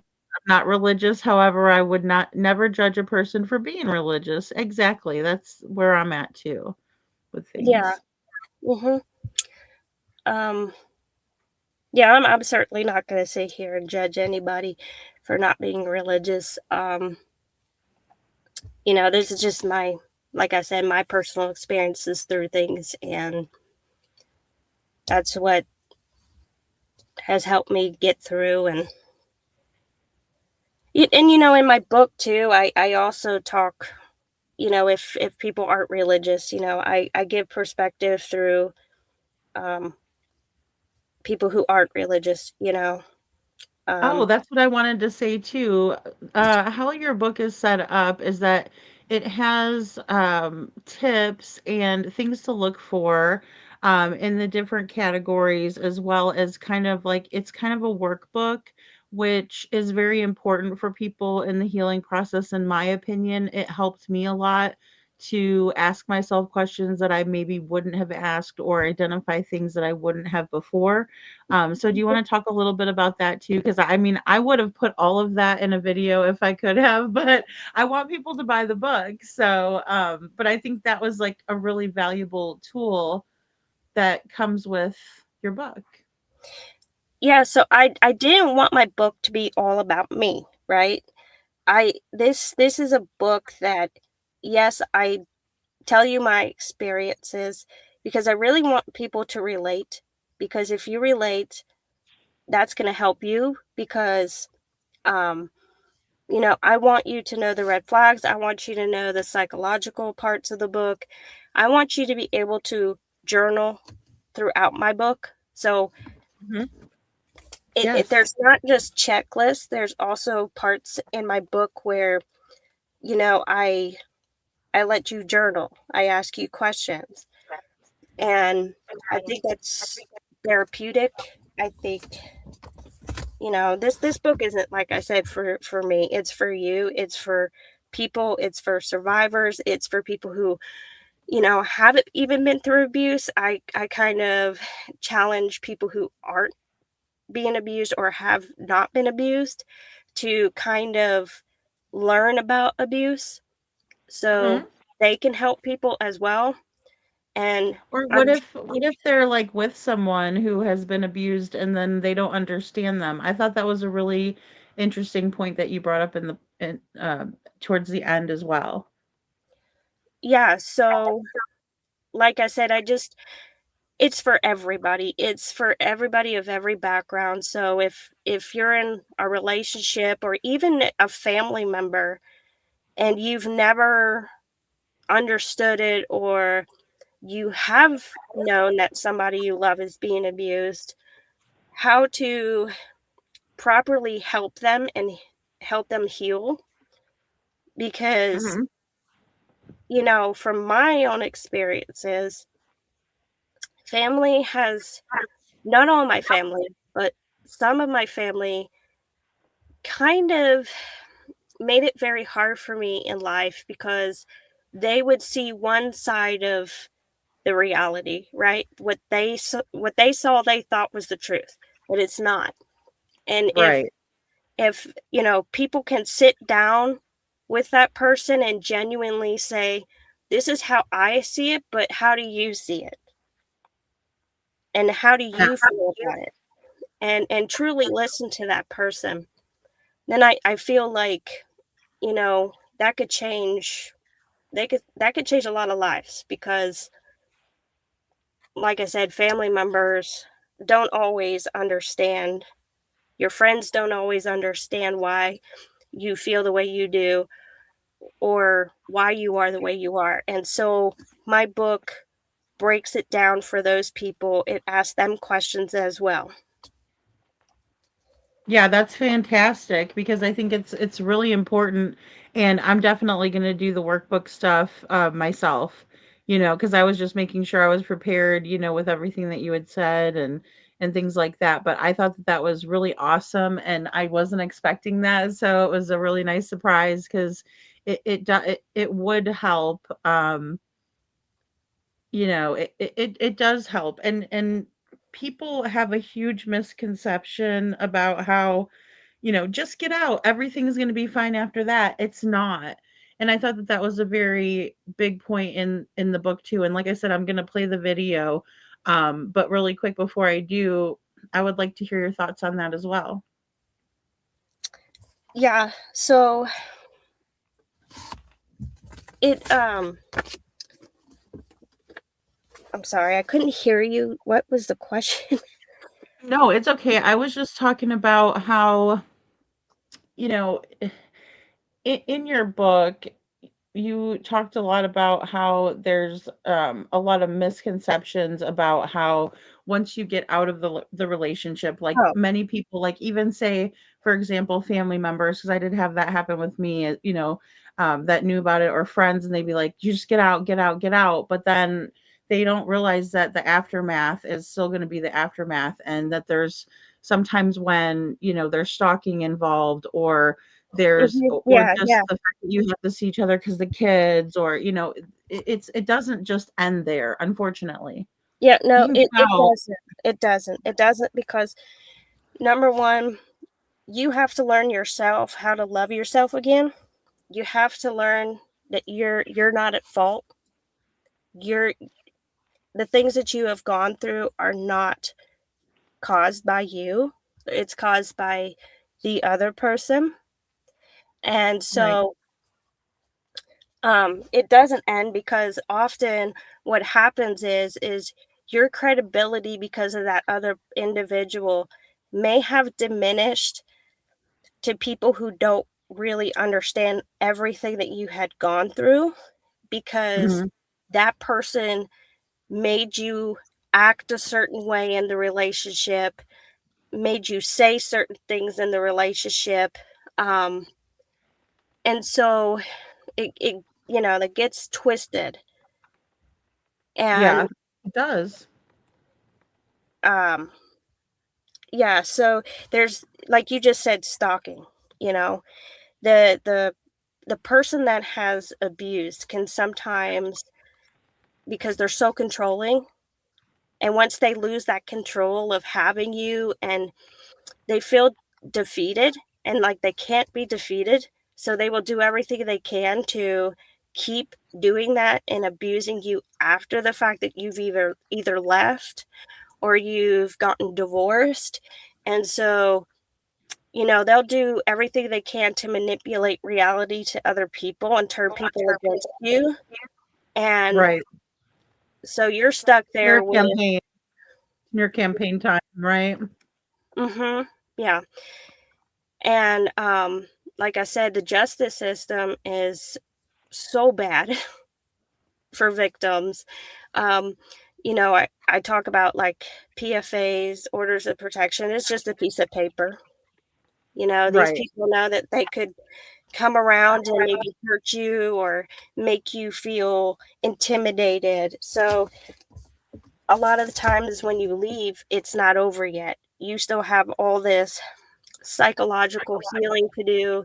You're scared of that person. There's just so many situations that can happen. Oh, So, most definitely, most definitely. Yeah, little Miss Sharon says the flying monkeys.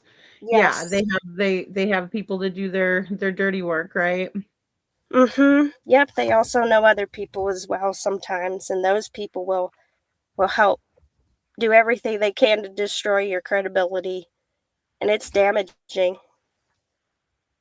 Well, it is, because the first time that you realize that the smear campaign has worked, you do lose a little bit of self-credibility, because you think to yourself, I thought people thought more highly of me and knew better of me, or thought better of me, and I think it does take a lot away when that happens. It's Mhm. yeah, it hurts.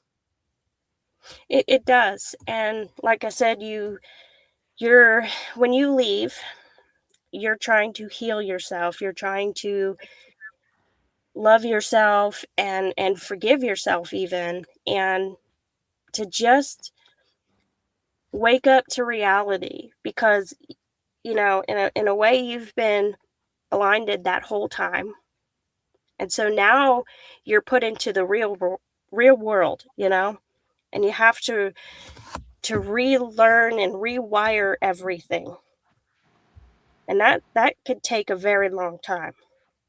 So Yeah, it does. forgiving yourself and learning to love yourself and not blame yourself is crucial when you get out. Definitely. Definitely. Yeah, and I want to talk more about that too. So I'm going to go ahead and play this through. Just, I read it and I might stop, but I think that the way that you wrote it is so well done that I don't want to stop really through it, and I do know that we're going to be reading some excerpts and stuff. So, but I just wanted people to know kind of as a whole, what the book's about and things like that. So, let me just share my screen. Oh, hello, here we go. Alrighty. Just bear with me here.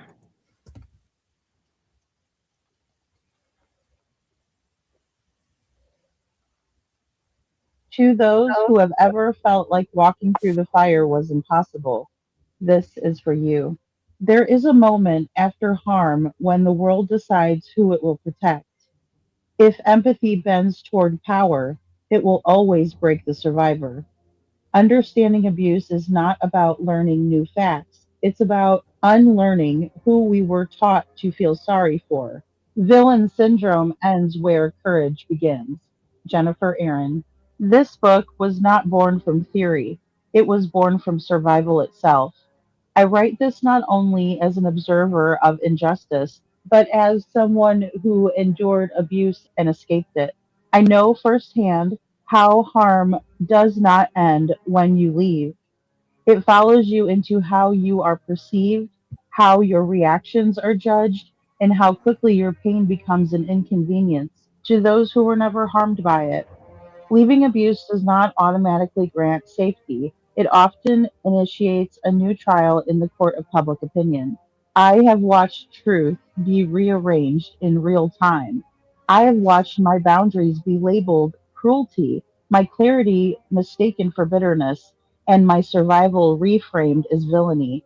And even as though I had abandoned the most cherished part of my heart, I have watched empathy flow freely toward those who caused harm, while my own pain was dissected, doubted, and diminished. I did not set out to write about villains.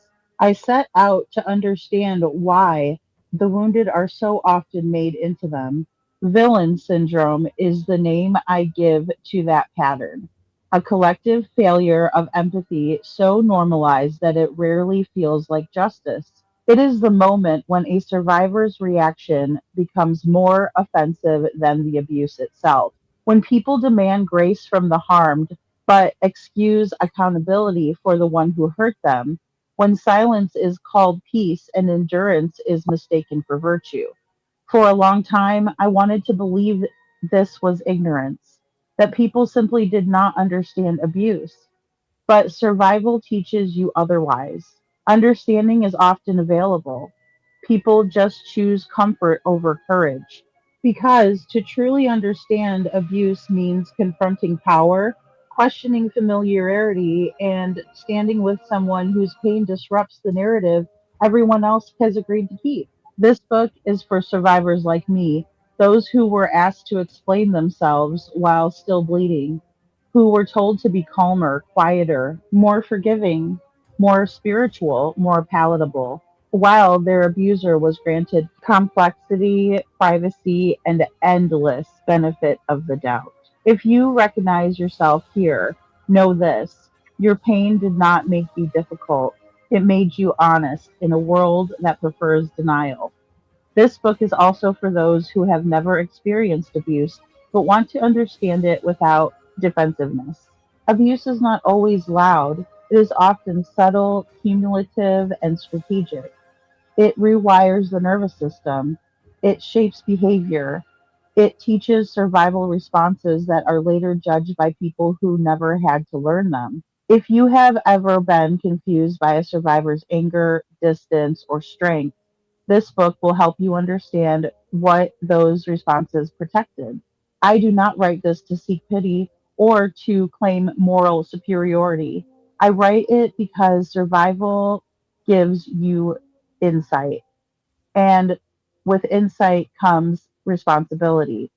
Healing does not require silence, and forgiveness does not require the erasure of the truth. Accountability is not cruelty. Naming harm is not hatred. Villain syndrome ends when we stop asking survivors to prove their worthiness and start asking harder questions of ourselves. Who do we instinctively protect? Whose comfort do we prioritize? And what does our misplaced empathy cost those who have already paid the highest price? I survived abuse, I escaped it, and I refuse to allow the wounded to be rewritten as the problem simply because they lived. This book is for truth and for courage. It is for anyone ready to place empathy where it belongs. Villain Syndrome was written to give a voice to the silence and to confront the truth society too often avoids. We are conditioned to empathize with abusers while questioning, shaming, or doubting their victims. This book is not written for comfort, it is written for clarity. Within these pages is my story, raw and imperfect, told not for sympathy, but for understanding, healing, and change. Abuse wears many disguises, and survival is rarely linear or simple. If you're a survivor, I want you to know you are not weak, broken, or alone. If you are a reader seeking understanding, I ask you read with humility and courage. And if you are someone who has ever judged from the outside, may these words challenge you to see differently. This book exists to shift empathy back where it belongs, with the survivors, not the predators. Before you begin this journey, I ask you to read with both courage and compassion. I just made a $27 ebook in 2 minutes using AI. Watch how I did it so you can do it too. This book was written not from bitterness, but from obedience to truth, to healing, and to God's calling to speak for those who were silenced. Scripture reminds us that the Lord is close to the brokenhearted and saves those who are crushed in spirit. Psalms 34:18. And I believe with all of my heart that He never wasted a single tear I cried, nor will He waste yours. These pages are meant to pull back the curtain where darkness hid behind charm, faith, and appearances. If you are a survivor, know this: God saw you when no one else did, and your story still has purpose. If you are a reader seeking understanding, may the Holy Spirit guide your heart beyond judgment and into empathy. What follows is painful, yes, but it also is proof that even from the deepest wounds, God can bring truth, redemption, and the courage to rise. I once believed that enduring pain quietly was strength, that carrying the weight alone was noble, and that exposing darkness would somehow make me the villain. But God does not ask his children to suffer in secrecy. He calls us into the light. For you were once darkness, but now you are light in the Lord. Walk as children of light. Ephesians 5:8. These words became a lifeline to me. They remind us that exposure is not betrayal, it is freedom. What was hidden nearly killed me. What was revealed began to heal me. You may find parts of this book uncomfortable, confronting, or even unsettling. This is intentional. Abuse thrives in comfort, in denial, in soft lies we tell ourselves so we don't have to look too closely.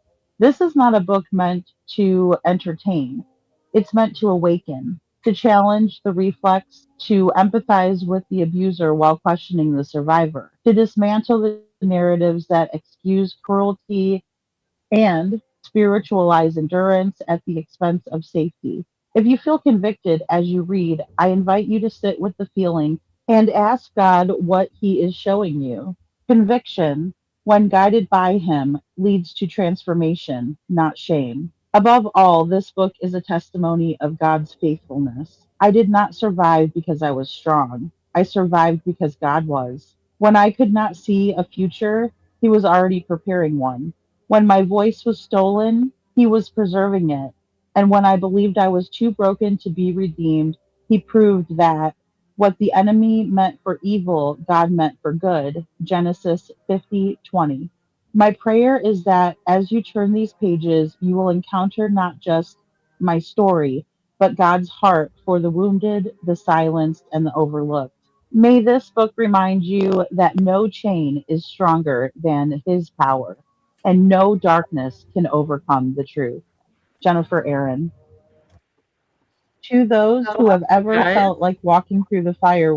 Sorry about that. All right, so really well done, Jennifer. And what do you have to say about the preface to the book? Yeah, my preface, I love it. I pretty much break down everything that I want this book to do for others. Um, it's my heart speaking from my heart, and I just really hope that when people read that preface, that it really, really has a conviction in their hearts and a want and need to read further. Yeah, it captivated me for sure, and that's why, I texted you and I'm like, I think it'd be good to read that part. And then, some of these other little excerpts just to give them a little bit of a taste of what's in there because it's really well written, and just carefully kind of crafted out to relate to a lot of people, I think. Because again, there was so many similarities in my story, that I could relate to, even if it wasn't the exact same circumstances, you know. Yeah, I think everybody goes through different experiences, but can relate on some level. You know. Yeah, because it is very textbook. We do learn that afterwards that, like, certain things are like red flags for other people. And it's kind of like, oh wow, really? So that your boyfriend does the same thing, when you do group therapies or different things like that. Mhm. Yeah. So this excerpt, right here, kind of leaves us off because we talked about how you had a great childhood and loving family and everything, and then getting back into school after you had the surgeries and recovery and all of that. um there was an incident with this guy Mark, a friend of yours named Cole. It was his brother, excuse me, it was her brother. Mhm. So I'll just read really quick. I prayed I could forget it ever happened. The next day, makeup faded. The rumors didn't. Mark told his football team lies that I wanted it and that things happened that never did. From that day forward, I wasn't just bullied, I was labeled. And that was the moment I learned how easily a victim can become a villain in someone else's story. That that was the beginning of understanding something I didn't yet have words for, but now I do. That was the beginning of the villain syndrome. The rumors moved faster than I could defend myself because Mark was popular and because girls wanted him because people were loyal to his sister Cole. So I just wanted to discuss that. Yeah. So in my first year of high school, um, before high school, I wasn't tremendously popular or anything like that. I was sort of the outcast, always hung out with people who didn't really fit in. But high school was really, really rough. Um, you know, I will say I was pretty, right? It's and still pretty. oh, well, thank you. Um, You're and I don't say that in a praising way. I wasn't ugly, but um, I was severely bullied because this young man, he was new to the school system, and I became really good friends with his sister Cole, and we often hung out because we lived like right down the street from each other. And so Mhm.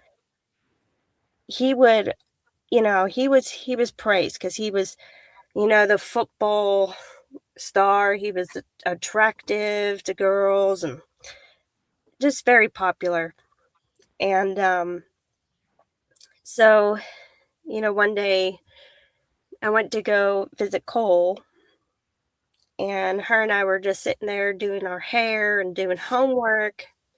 And her brother came in and, was hanging out with us for a little bit. Then he left. And then she, unfortunately, at that age, she smoked cigarettes. And so she said, "Oh, I gotta go smoke my cigarette." I was like, "Okay." So I sit and I waited for her in her bedroom. And then he came in and he said, "Hey, I gotta show you something." And I was like, "Okay, what do you have to show me?" And so I was probably gullible, I was probably naive, you know. I'm a sweet person, and I'm kind and don't ask too many questions. And so he brings me into his bedroom, and I'm thinking, what are you trying to show me here? And he started to kind of grab me and started to kind of say, I know you like me. Don't lie about it. And I was like, "No, I don't actually like you." And you Yeah. can take your hands off of me. And then, the next thing I know, he's trying to force me into stuff. And Cole comes back in and sees it, and she's upset, and she tells him to stop, leave me alone. I was upset. I walked home, and I guess the next day he decided that he was mad about that and went and told the whole football team that we did things that never even transpired. Now, I'm sure a lot of people go through things like that, but it was really, really hard for me because, again, he was very popular. He was the new guy, and I wasn't very popular. Nobody really likes me.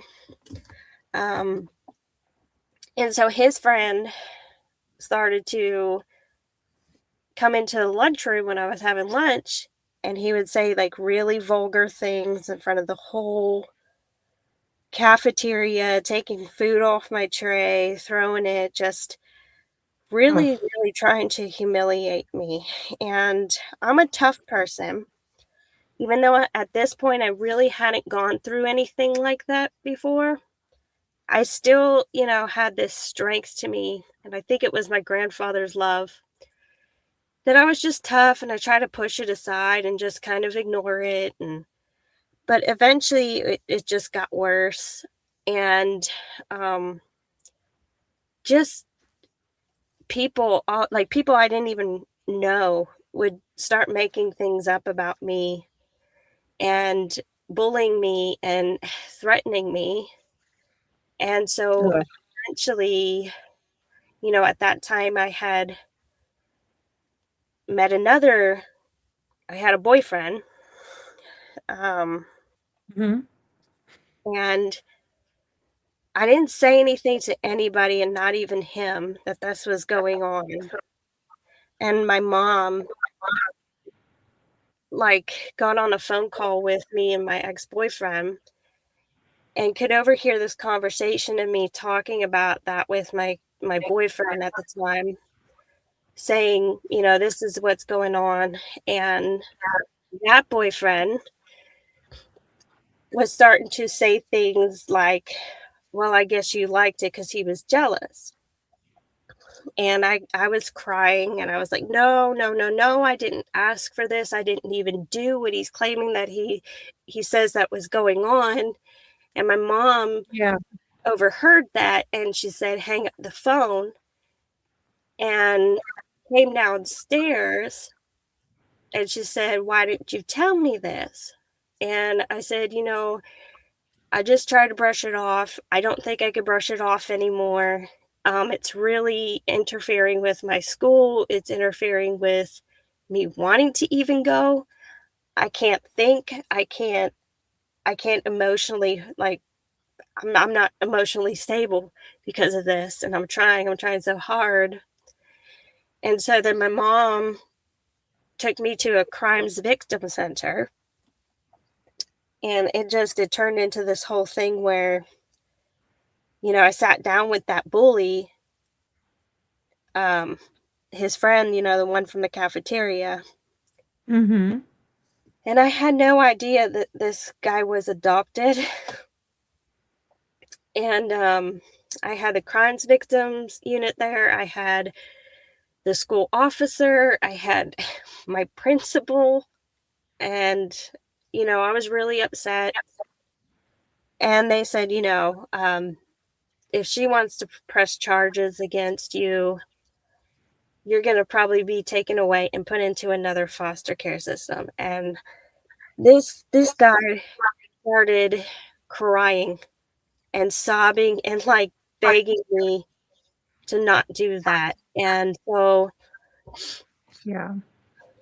at that point, I'm like, I don't want to be responsible of ruining somebody else's life like that.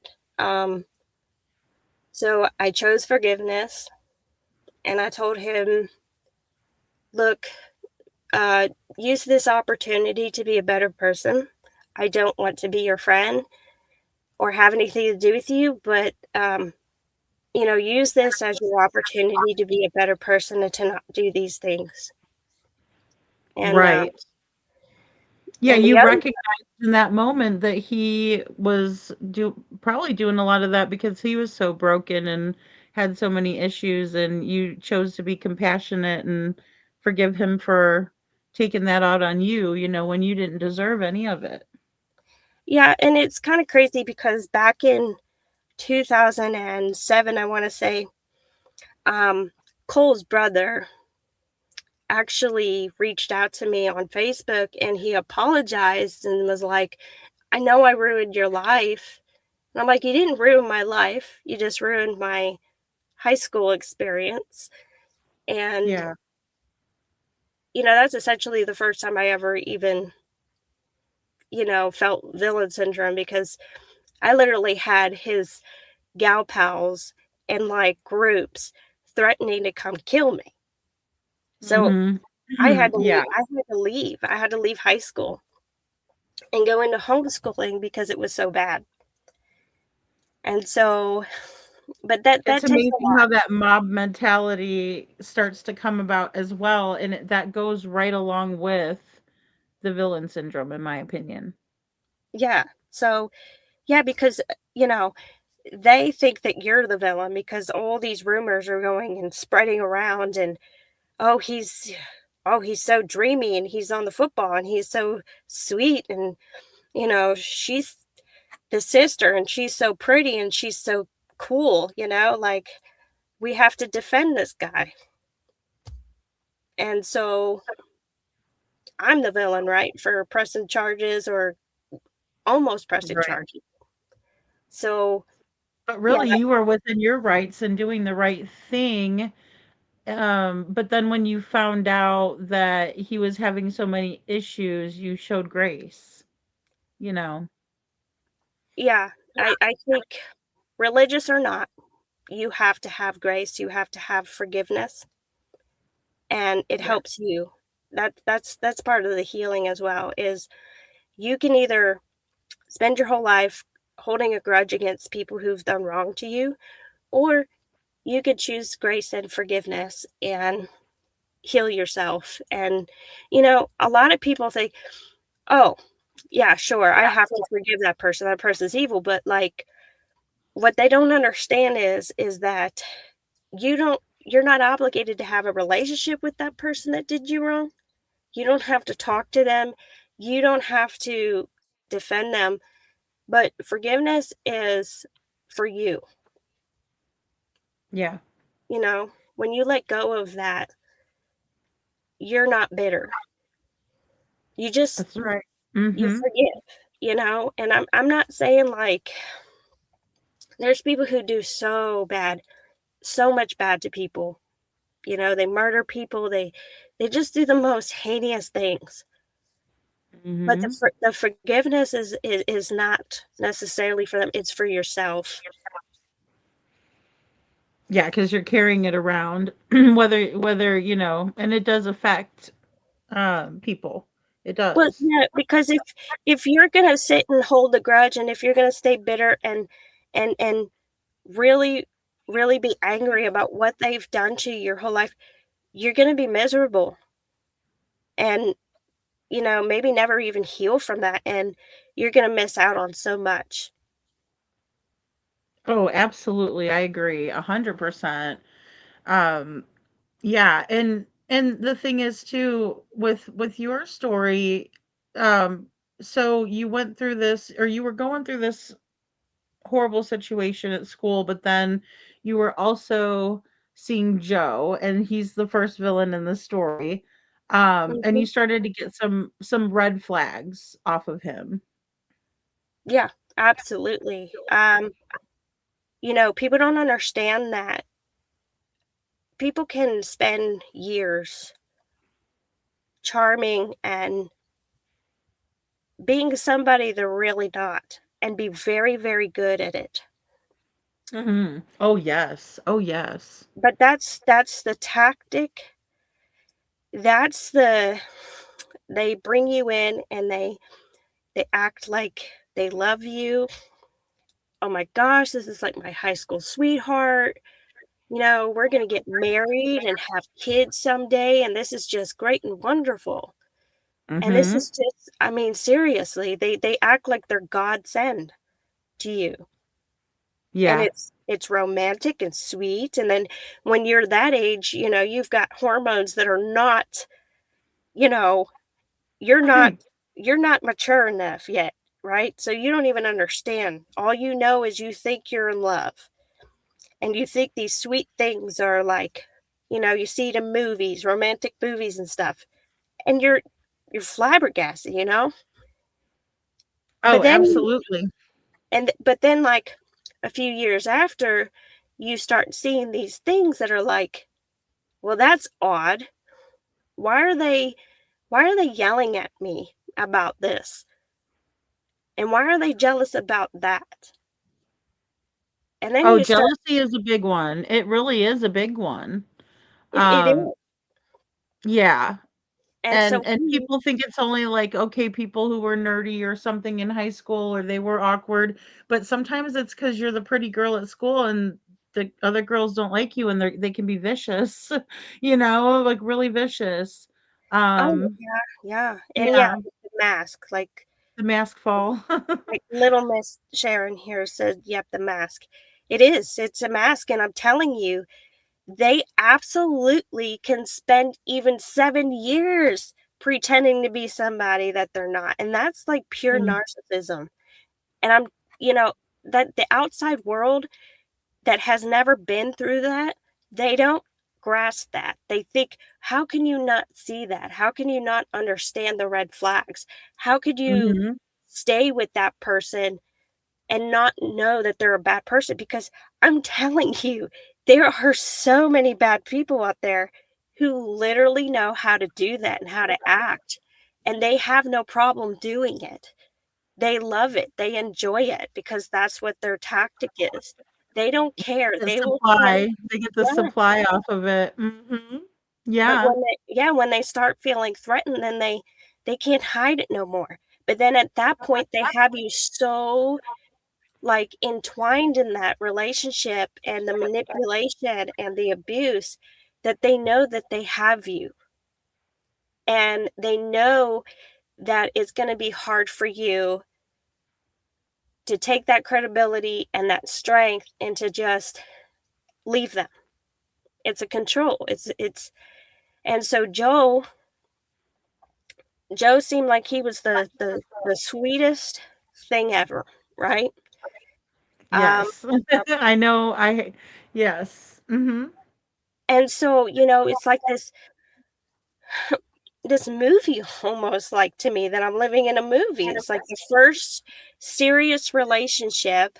I shouldn't have probably because I was a Christian and I'm taught to wait for all that, but as a young girl in high school that's not fully developed yet, maturely, it's like that really touches you and you really start to kind of think that, hey, you know, maybe this is my high school sweetheart. We're going to grow up and we're going to get married, like I said, and have kids. And you're just, flabbergasted by it. You're just so in love and you don't see the reality, so you fall. I mean, we were riding four-wheelers, laughing. I mean, it was just sweet. And then, he Yeah. started acting really weird, but I was actually very moral. I it took a whole year for me to even hold this guy's hand because I figured in my mind, if he can wait to hold my hand, if he can wait for holding hands and saying I love you and stuff, then he must love me. He must be a Right. good person because he's waiting and he's so young himself. No, nope, nope. He started, doing weird things with drugs and at that time I'm like I couldn't believe it. I thought he was just being funny. Like, you're not on Yeah. drugs. You don't have a drug problem. What are you talking about? You're just being silly. And it's like, "Oh, you do, don't you?" "Yes, I do." And I'm not talking about little drugs here. I'm talking about cocaine, I'm talking about ecstasy, like things that me as a good old Christian girl probably wouldn't even know about, right? And Yeah. Well, you're so young. Well, and this part where you say, I didn't understand the jealousy disguised as concern or control disguised as protection. And that was the red flag that I myself missed as well, because I thought because Walter wanted to, be with me all the time that it was because he loved me so much. And I didn't want to fault him for that, so to speak. And so, mhm, but realizing that that was not healthy and it was him isolating me from others, was something that went right over my head too, and I didn't realize that, the possessiveness, was the main issue, you know? yeah, they do these things where they'll say, "Hey, I don't like you wearing that. It's not really making me comfortable because, maybe other guys will look at you and I don't like that," and there Oh, is yeah. like a respect in that in a normal relationship, but the way that these guys do it is, they do it like it's not anything nefarious. And so you think, okay, he loves me enough. He just doesn't want guys looking at me. So, Right. but what it really is him controlling what you wear or controlling how, other guys look at you. And it's like a normal guy is going to know that, like, if you're attractive and pretty, it doesn't matter what you're wearing. Guys are going to look. But then Exactly. they start to get really crazy jealous over time, and doesn't it's not it's no longer, "Hey, I'm uncomfortable with you wearing this because of other guys." It's, "You can't wear that because you're gonna be, like, cheating on me with all these other guys, and this guy's gonna look at you and how dare I'm gonna have to beat them up if they do." And that's Yes. scary because they spent a long time acting like, what they were essentially wanting was just like protecting you from other guys and wanting you to be modest and respectful. And then it's like, boom, what are you talking about? Like, you don't have to beat up other guys. Like, what are you doing? Right. It's And it's it's like the jealousy and the obsessiveness and possessiveness takes over them. It's like they can't help themselves, and it's so toxic. And I think, another thing that I really liked about this excerpt, because I didn't want to put them too long, but I like this because you're talking about how sometimes we can misinterpret scripture in ways, um and I think that's important for especially us that grew up Christian, or, um, just people that are trying to abide by the rules and be good, right? And be virtuous and mhm, try to do the right thing. It can be disguised, like rescue the weak and the needy, deliver them from the hand of the wicked. And that's Psalms 82:4. And but it's also something where it can be misconstrued. And, you say here, it doesn't call us to silence ourselves, to keep others comfortable. It does not ask us to carry abuse as a form of a virtue. Speaking out against injustice is not bitterness, it's obedience. Even if you are not religious, it should be uh, incentive to recognize when something is inhumane. Silence protects harm, truth disrupts it. And I think that's so powerful. Mhm. Yeah. Yeah, I mean, I think you do have to be kind of careful how you like, if you're a Christian, how you portray certain things. It so, like, in religion, you're taught about propriety, you're taught about how you should represent yourself, and you should absolutely, be a person of high integrity and modesty and how you represent yourself, but there's also this other end where you have to be in reality as well that, that could be used against you and Right. turn you away from the truth of, how you're represented to other people and how you stay true to yourself and really guard your integrity and character. Yeah, absolutely. And, I think that most people try, even if, not religious or not, they try to do that, just to be a good person. But there is a danger in being too nice. And I think that that's another thing that, you know, um, you talked a lot about, or a little bit too, about like people pleasing. And, also like I was a fixer, I was like, oh, I could do this and it's going to make things better. But then you realize, as you were saying earlier, there's, you know, it's not your fault what's happening to completely. It's the other person doing it. And so, um, you could do everything you right, and that's never going to change that part of it. Yeah, I became a huge people pleaser, but it became so dangerous because I didn't know how to say no, you know?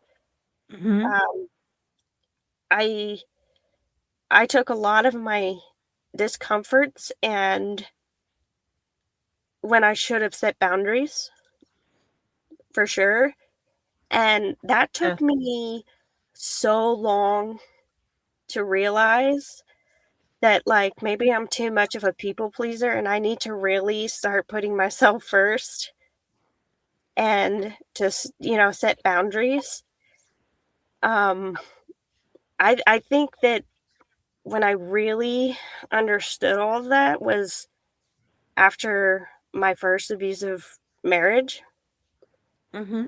So if you can kind of articulate how long that took me to realize that, I had so many people telling me, like, you have to stop and just say no for once. You have to put yourself first for once. It's okay to put yourself first. It's okay to say no. It's okay to say, hey, step back. I don't want this. Right. Exactly. Yeah. And,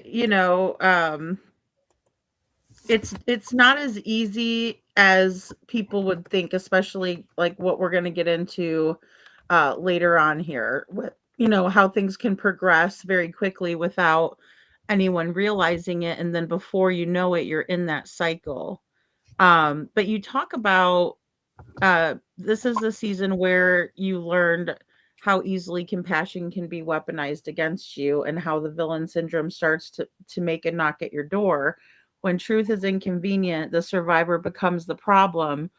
When forgiveness is mistaken for weakness, abuse finds room to grow.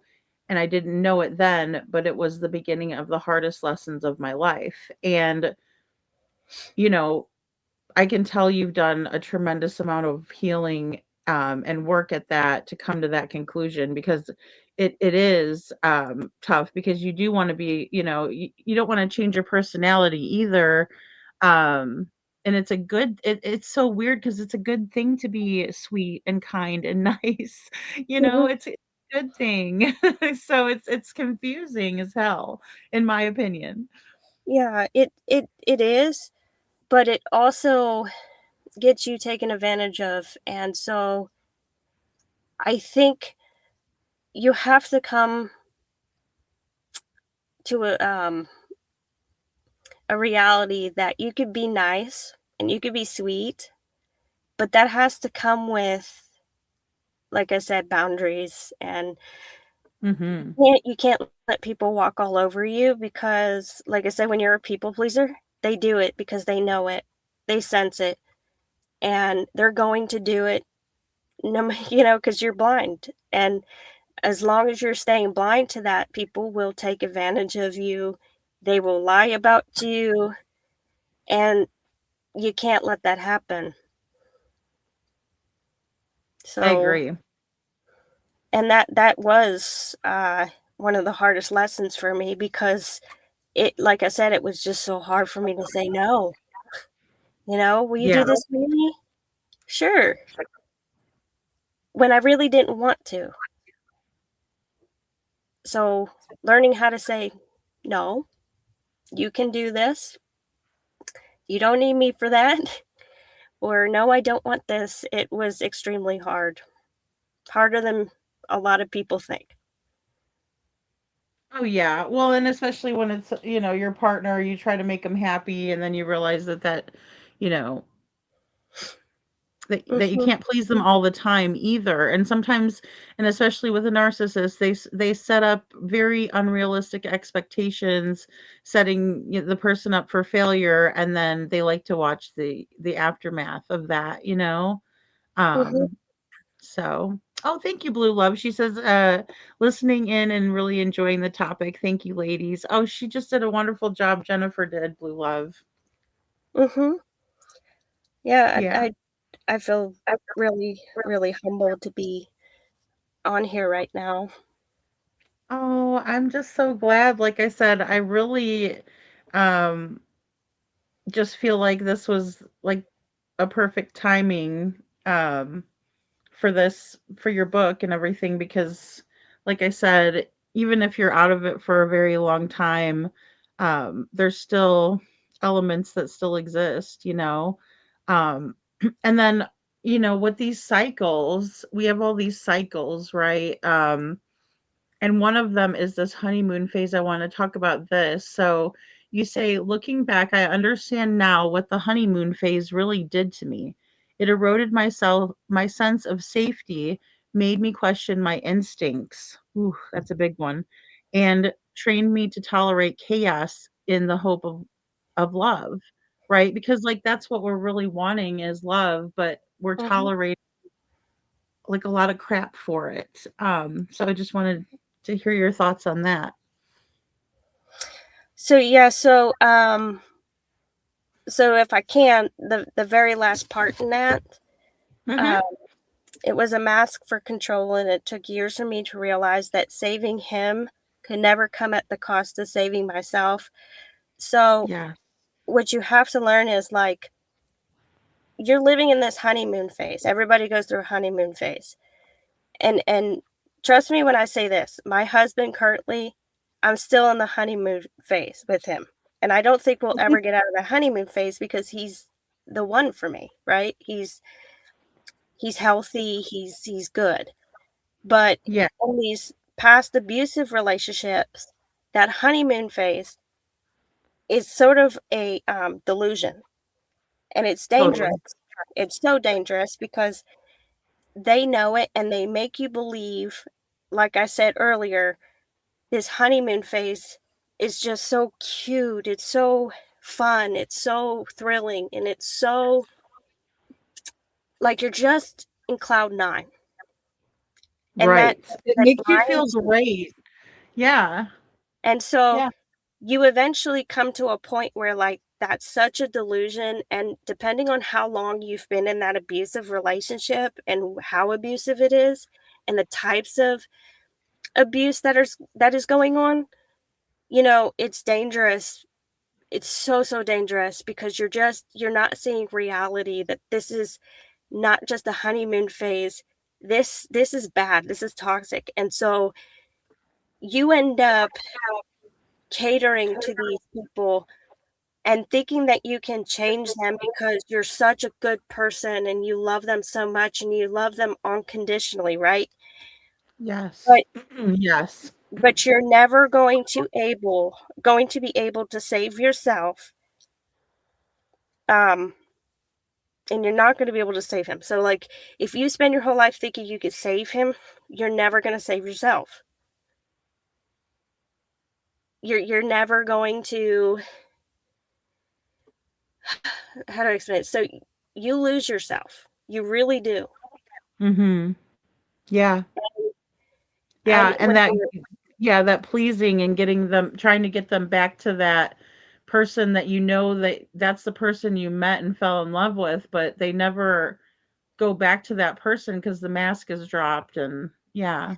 well, Yeah. you can't save somebody who doesn't want to be saved because they are who they are. Mhm.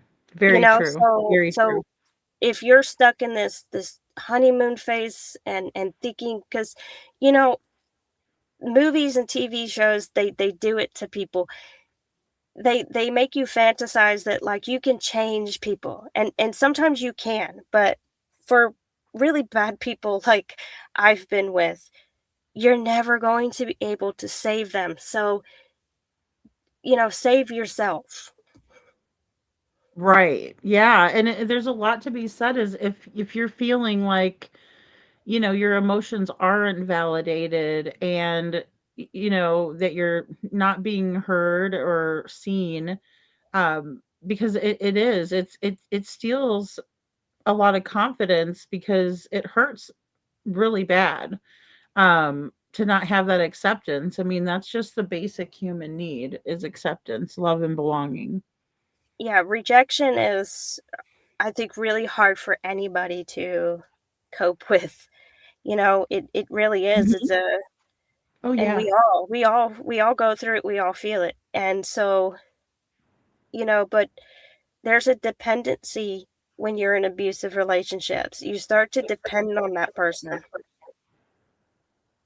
And that that is very common. Um you depend on them because of fear.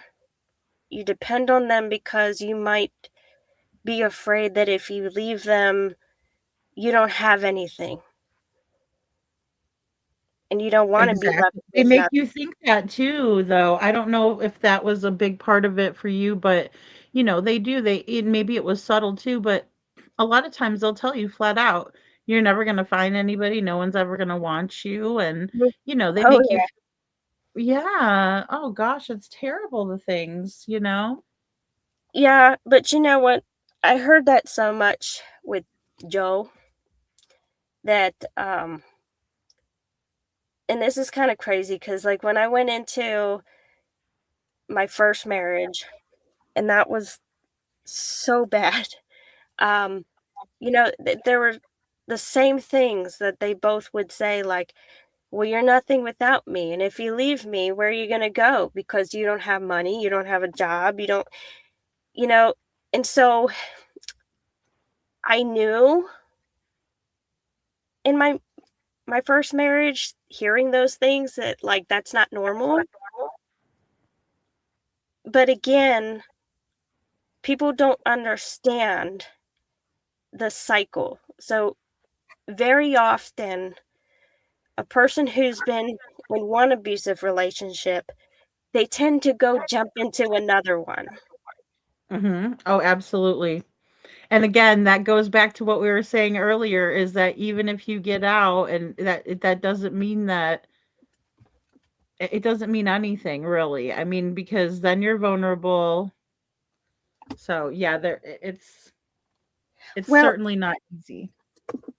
the reason, one of the reasons why, um, you see people go from one abusive relationship to the other.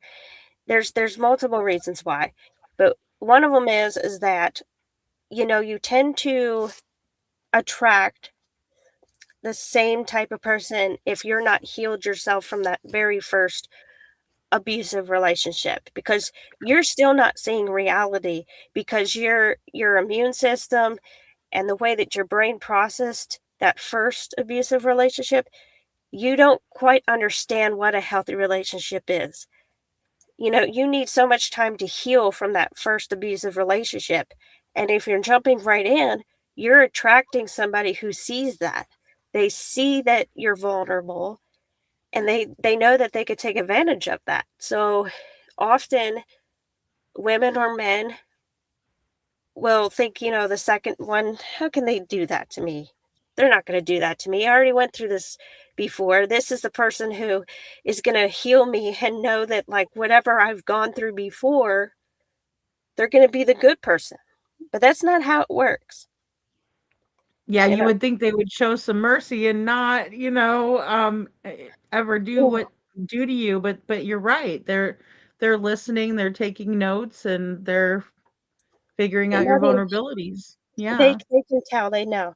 In Australia, a woman dies every four. I couldn't read Oops, sorry. that Oh, sorry, comment. go ahead. Go ahead, From Jennifer, your go ahead. partner. So be careful. Me personally, stay single, but because I'm older, you know better.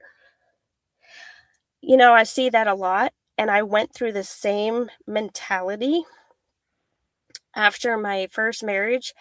I went through a period where I was like, well, all the guys are the same. They're all butt heads. They're all, abusive, crazy people. And I don't want to go through this again. And so I went through a period where I thought, I don't believe in marriage. I'm just going to focus in on myself. Focusing in on yourself for a while is great and healing if you need to do that. But at the same time, I met my current husband now. And I was like, at first, I was really pushed back with him. I was like, okay, I'm starting to have feelings, but I don't know if I want to go through another relationship and go through all that. But Exactly. here I am. I love him. He's my person. He's not in any way, shape, or form the other men in my life that try to ruin me. Um, I Right. believe in I believe in love for people.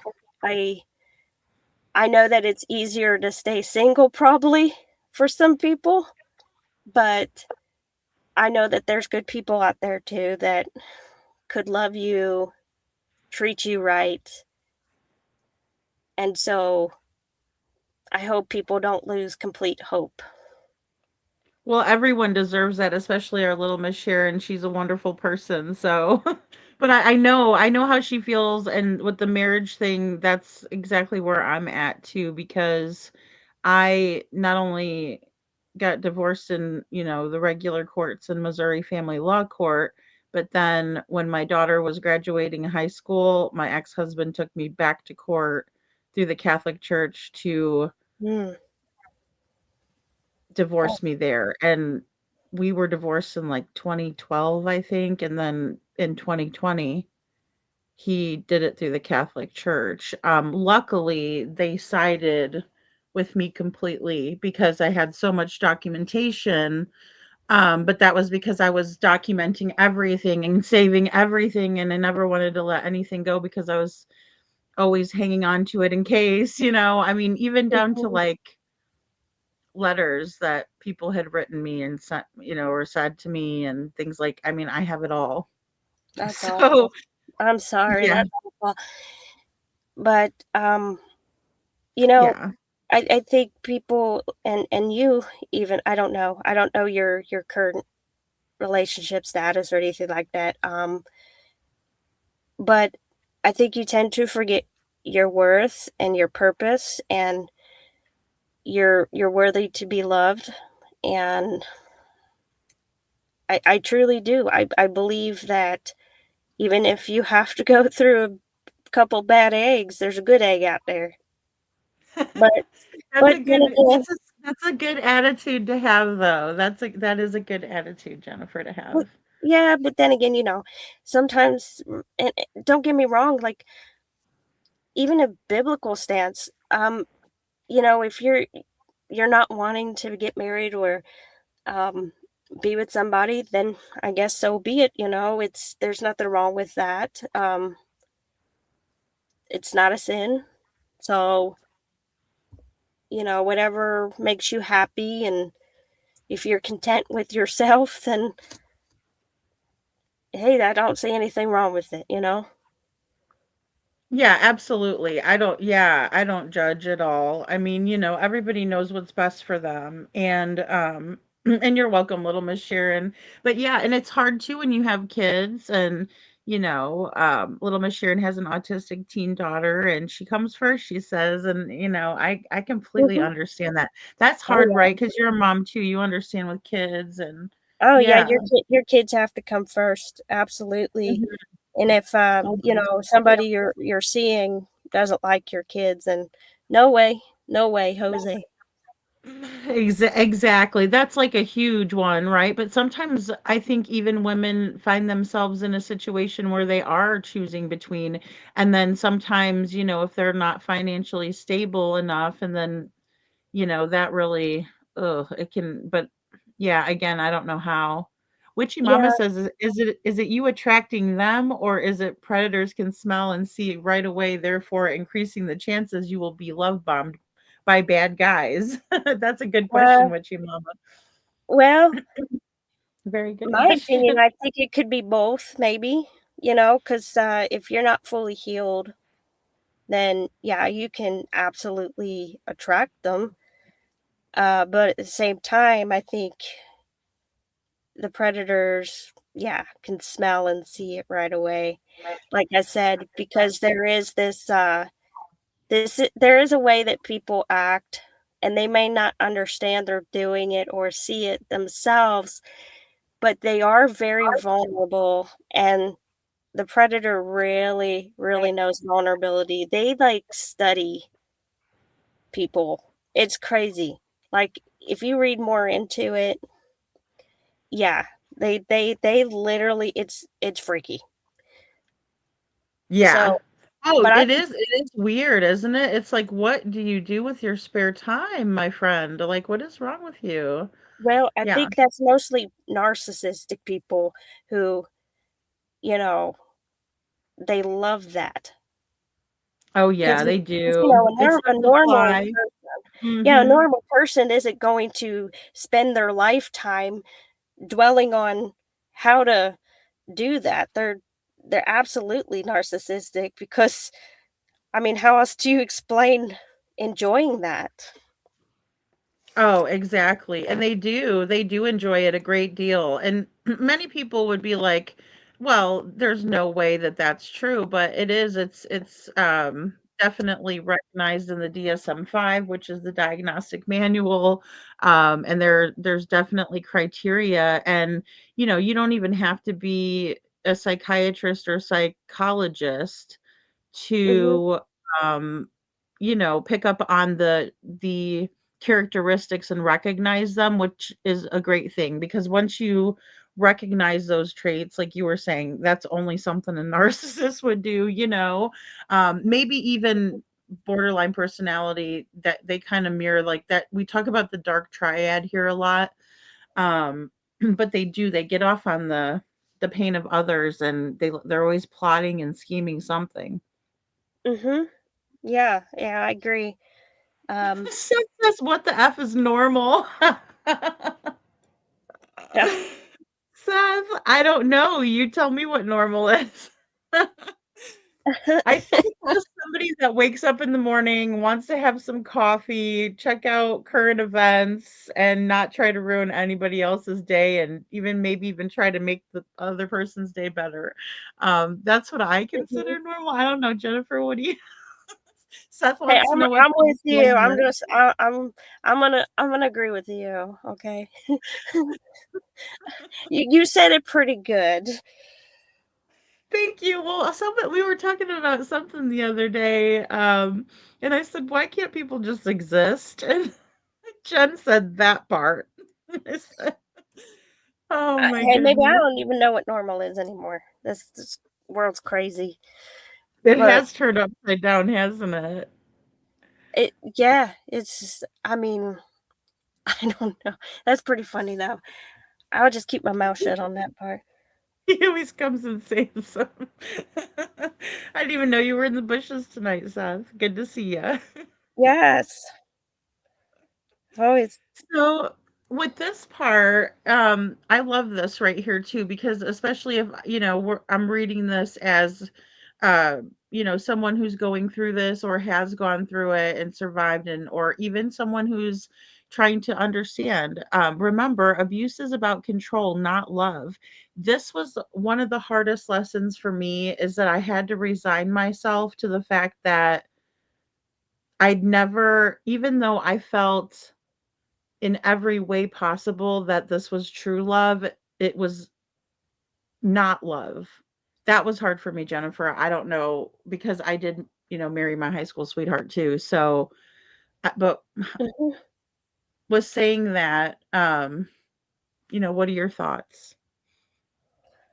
Yeah, abuse is definitely so if somebody is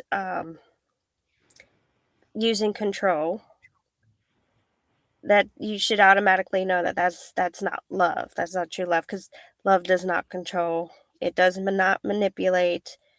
Uh, you're not trying to change the other person, Right.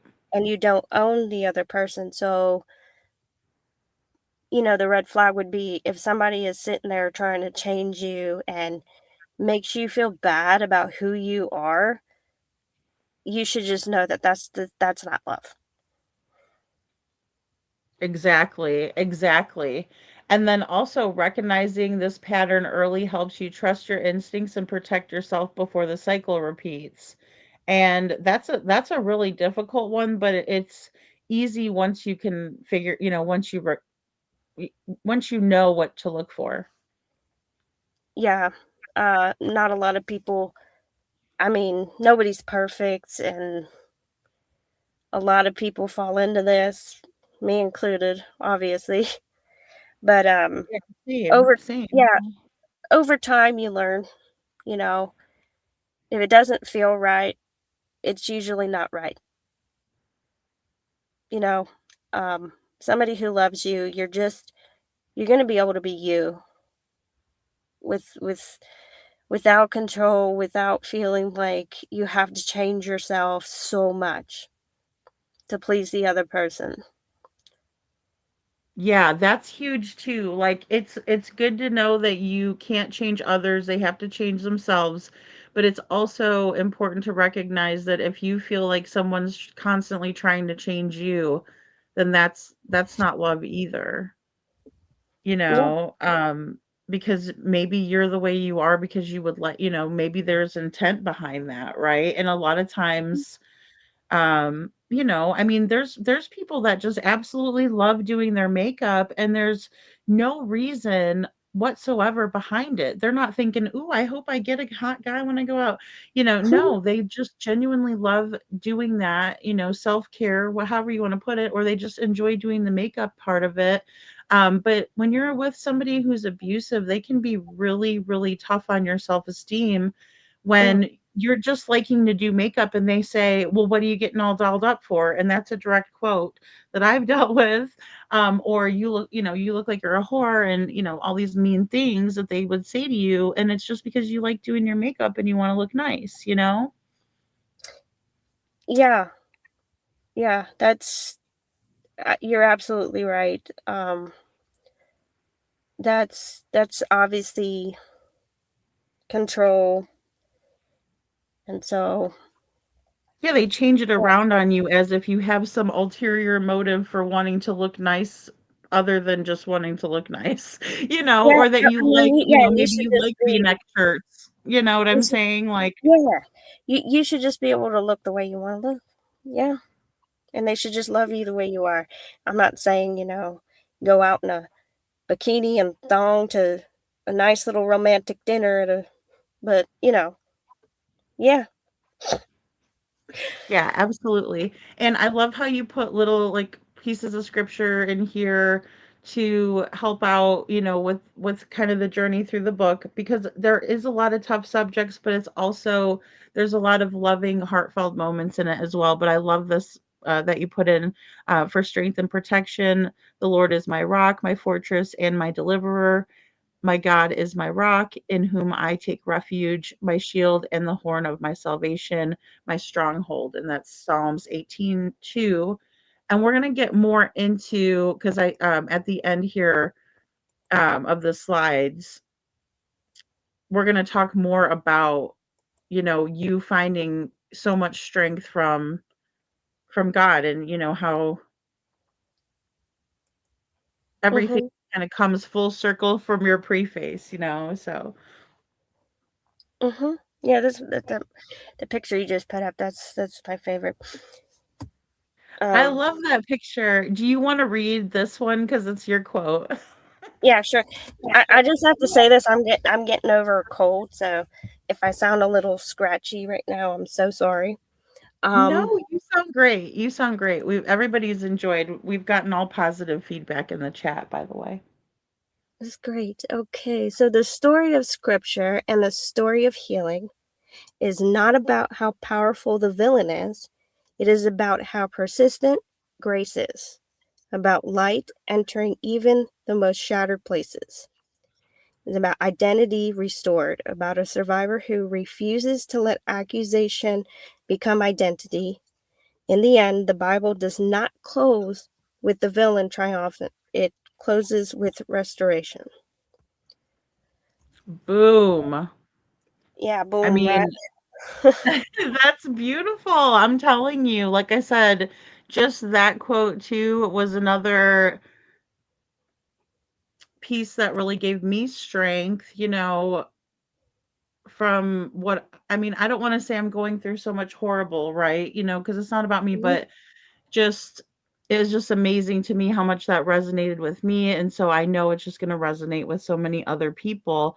Um and talking about light and talking about how it's important to take your power back, and doing that through faith, and um I just think it's beautiful. Yeah, and not even if people aren't, like I said, religious or anything like that, you still have to take your voice back and just be triumphant because religious or not, villains exist, but they don't win ever. It That's it right. it might seem like they might be winning for a short period of time, but trust me, my friends, they do not ever win. And as long as you use your voice, you can crush those snakes. Yeah, Exactly, exactly. We're the dragon tribe too, so the snake venom doesn't work over here. right. Jackie T says, never shrink or dim your light for anyone. That's right. And that's the light that God gives us, right? Like that we carry with us, that He gives us. That's so well said, Jackie. Thank you. Hmm. Yeah. So, um, I'm going to go ahead and switch over. So, this was an awesome part as well. So, you have the different chapters, and one of the chapter names is The Architect of Invisible Chains. um which again, just those words resonate with me a lot, because you know the chains that hold us into the relationship are invisible, so no one can see them. It's like, even if you're not physically bound to stay, you still have those chains, right? Like mentally. You do. Um, there comes a point where when you heal, those chains are completely broken, and when those chains are completely broken, you're that feeling, it's like no other feeling. Oh my gosh, it's the best feeling ever. It's like you can breathe again, right? Mhm. Exactly. Yeah, and you say here, for a long time, I believed that the life we were living, chaotic, controlling, unstable, was the worst it would ever get. It was already damaging enough, but I told myself if it was survivable, or excuse me, but I just told myself it's survivable. I convinced myself I could endure it, that this was simply the cost of loving someone who's broken. And I had no idea that what I thought was the bottom was only the surface. Abuse has a way, excuse me, abuse has a way of teaching you to lower your expectations of safety until danger feels familiar, even manageable. That belief nearly destroyed me.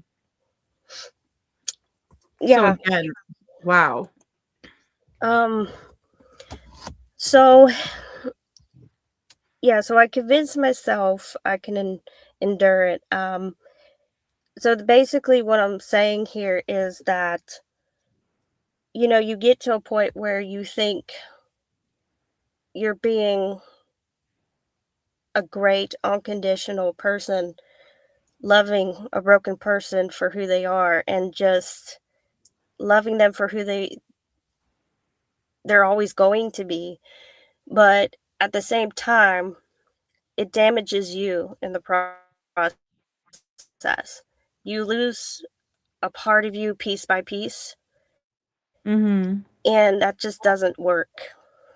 Um, it will never work because you can't fix something that is so beyond broken when somebody doesn't want to be put back together. So you really like you can't let somebody destroy you in the same context. You know what I mean? Oh yeah, You absolutely. Absolutely. Well, and it's hard too when there's mental health that exists, excuse me, mental health that exists because you feel like you're obligated to stick it out because we hear of in sickness and in health, but also, you don't want to be a jerk and say, well, you have a mental illness, so I'm just going to break up with you, right? Because you love that person also. Mhm. It's hard. Um and I didn't even know exactly what mental illness my ex-husband had until we were divorced because we had the evaluation through the courts. Um, but it all made sense once I knew. But you knew that Joe was bipolar, right? Eventually, yes. But eventually you have to realize like you can maybe love that person, but if they're not going to want to, like, for example, he would often not take his medication on purpose because he wanted to do drugs more than he wanted to save himself and be healthy and fix himself, you know what I mean? Mhm. Yeah. And Yeah. so at some point you have to come to terms that I'm not going to be able to change this person because this person doesn't want to change themselves.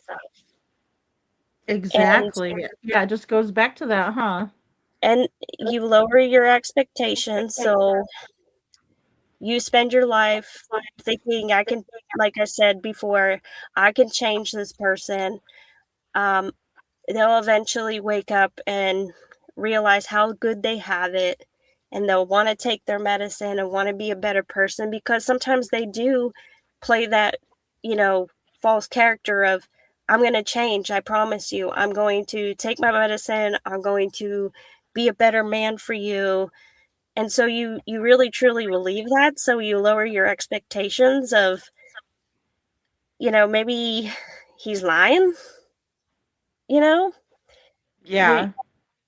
and so you end up damaging yourself in the process. So, um, at some point you have to come to terms of, do I want to live this way forever? And will this person ever change for me? Will this person Oh ever my put me gosh. That's, like, so profound too, like, am I gonna live this way forever? Like, because it does feel like ugh, it feels it's just so dark that you begin to lose hope, right? Yeah. Sorry, not to interrupt you, I just thought that was Like, No, wow. you're fine. I don't care if you Yeah. interrupt me. It's cool. You didn't. I don't think you even interrupted me, to be honest with you, but I'm so chill and laid back. I don't care. Oh, Um, girl, I'll tell you what, I was just like, yeah, that right there, because I remember thinking that to myself, and even like more so getting dark, like, you know, the only refuge from this is for one of us to not, to pass away. Because it's oh like, my it was gosh. just nonstop, right? Like, I was like, I don't know, because it was just so bad, especially, well, I can't even say especially, the whole thing was bad like that. You get to a point where you just don't wanna live like that anymore, and you can't even bear it. Yeah, I mean, you can do it for so long, like I did, and just put up with it and keep having the hope and but I promise you, you can't live that way forever and your heart can't and it eventually gets too tiring that you learn how to let go. You start getting to the point where like, okay, I love this person to okay, I don't like this person at all. In fact, I think I hate this person. Right, and you started getting that way too, like, I remember it brought me back to when I started getting that way as well, like, to where it was just, like I said, unbearable. And Detroit says, they make you believe that there is nothing wrong with them and there's something wrong with you, and I think that's the gaslighting part too, right? Like, projection, gaslighting. Yeah, and actually what she's saying is part of that Darvo complex. Yes, which we're gonna get into that, which because and of course I didn't put everything in, but in your book there is so much information and it breaks it down so well, Yeah. so well. To where if you need like a roadmap to what that is, that's where you can find it. Um, Yeah. and I will link that too. Can you still hear me okay? Because I had to switch my spot to put my charger in. Yeah, yeah, you're Okay. good. You're good. I know StreamYard will suck up the battery life really easily. And sorry, like I said, I might cough here and there. I'm getting over a really bad cold. Oh, you're fine. I've been talking way too much today and doing like the reading and stuff. So I'm like, I'm the same way. I'm scratchy, but no, you sound great.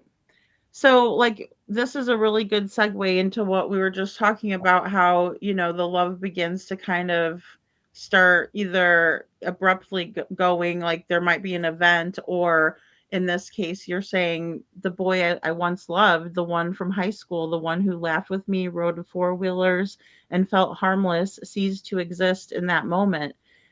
His memory became like a final breath before darkness, a brief flash of what was before everything went blank, and I mourned him as if he had died. Even though his body still stood in front of me, what remained was someone I despised, someone who wore the face of a familiarity, sorry, but acted with cruelty, and not rec- I found I could not reconcile. Staying no longer meant choosing him, it meant trying to survive him, right? And this is going back to what you were talking about earlier also. So this is after like events were happening which I didn't include. Um but it was like one thing after another that you just couldn't handle it anymore, and it was becoming more and more abusive. Like, you went through a lot with Joe, Jennifer, in my opinion. Yeah, I also went through something that I didn't put in the book, um, but I did that out of caution for certain family members, and Yeah. the more that I think about it, my book is about you shouldn't stay silent, right? Right. And I was talking to a lot of people about my book, and I actually let certain people read it before I even put it out and published it. And, some people know what I'm talking about, and they're like, why didn't you include that in your book? And I'm like, well, certain family members really lost their crap on me, you know? And I don't know Yeah. if I should do it, but at the same time, I'm like, well, maybe I shouldn't have left it out. So when you say, I've been through a lot, well, with Joe, it was like a 4.5 year relationship, and it was so bad. Um, it was so horrible, so demeaning, so lethal, that I don't normally talk about this, but I think I don't want to be a hypocrite here and stay silent because I'm teaching people, you have a voice and you should have your voice heard. I'll just go out and say it that my first child was a forced pregnancy.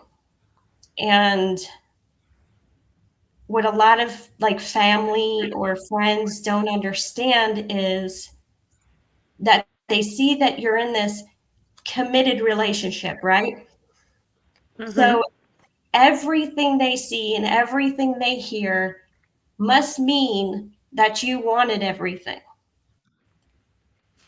Right. But what they don't know is that people can be married and be in domestic, violent, abusive uh, relationships, even in a marriage. Definitely. And It's so, so common, but people don't talk about it because they're like, I don't know, I can't say that I was, raped. With word, they make us say these words, um, crazy, but yeah, but isn't they that don't crazy? realize. But it is, if you didn't want it and they're being forceful and they're hurting you, and that is abuse. That's, I mean, yeah, I mean, Yeah, and I might get a lot of flack for this. But at this point, I've been thinking about it a lot, and I'm like, why am I hiding this? Why am yeah, I you staying do what silent? you need to do. Yeah, I There's know. other people who have gone through the same thing as me. And if I want to help people, I've got to be transparent as much as possible. So, yeah, I've gone through a lot with Joe. But at the same time, something really beautiful and something so amazing came out of that darkness. Right. And I can't lie. I can't lie about it. So there it is. Right? Well, I'll tell you what, I feel the exact same way about my daughter. Like, I would never trade her for anything in this world. Love her more than life, itself. But I also, it's very difficult, because of the choice that I made. And then, it just goes to show that everything in life is a part of something much bigger, in my opinion. Everything works out the way it should, according to God's plan. And it's been a long time for me to come to that conclusion, but I have come to that conclusion. um ah Thank yeah. you. Yeah. And, there's this perception that even when you're religious, like we're supposed to go through life with nothing bad happening. We're sitting here like, well, this should never happen. But in the Bible it says you will go through trials and tribulations. And what do people think that trials and tribulations means? And Yeah. I think if you're very, very close to God, no matter what you're enduring, no matter the suffering, no matter the pain, you know that maybe it's not your timing, but in his timing, it's going to get better. But you have to help yourself as well in the process, and you have to keep yourself strong, and you have to know how to have strength. Absolutely. Yeah. And that I think definitely comes from working on it. It's like anything. going to the gym or anything, working your muscles, but it's also um, working up your brain, like keeping it healthy. And it's difficult to do when you're in a situation like like this, right? Or again, people think that it doesn't happen again, and it does. Or it definitely can. Um, Mm-hmm. and so I also wanted to let people know about how when you were younger, you also had the tube, and so you didn't play sports and stuff like that. But as Joe was more and more getting more violent with you, it was scaring you because you thought that possibly if he was to hit you in a certain way, he could knock that out and kill you. And I just kind of wanted to talk a little bit about that because again, talk about walking on eggshells. Yeah. Um, yeah. I have it too. I still have it. I'm gonna have it my whole life, and I can't play any contact sports. I can't ride horses, even though I don't listen very well. Um, Oh, yeah. Oh, I, because they're worried about it because it could get knocked out. And see, this is where I get so freaking angry, and I'm like enraged with the situation, right? Because it's like knowing that you have something that could be so dangerous, and they don't treat you as if you have that. They actually do the complete opposite. It just infuriates me. So I'm sorry. It just ugh. hey, you know what?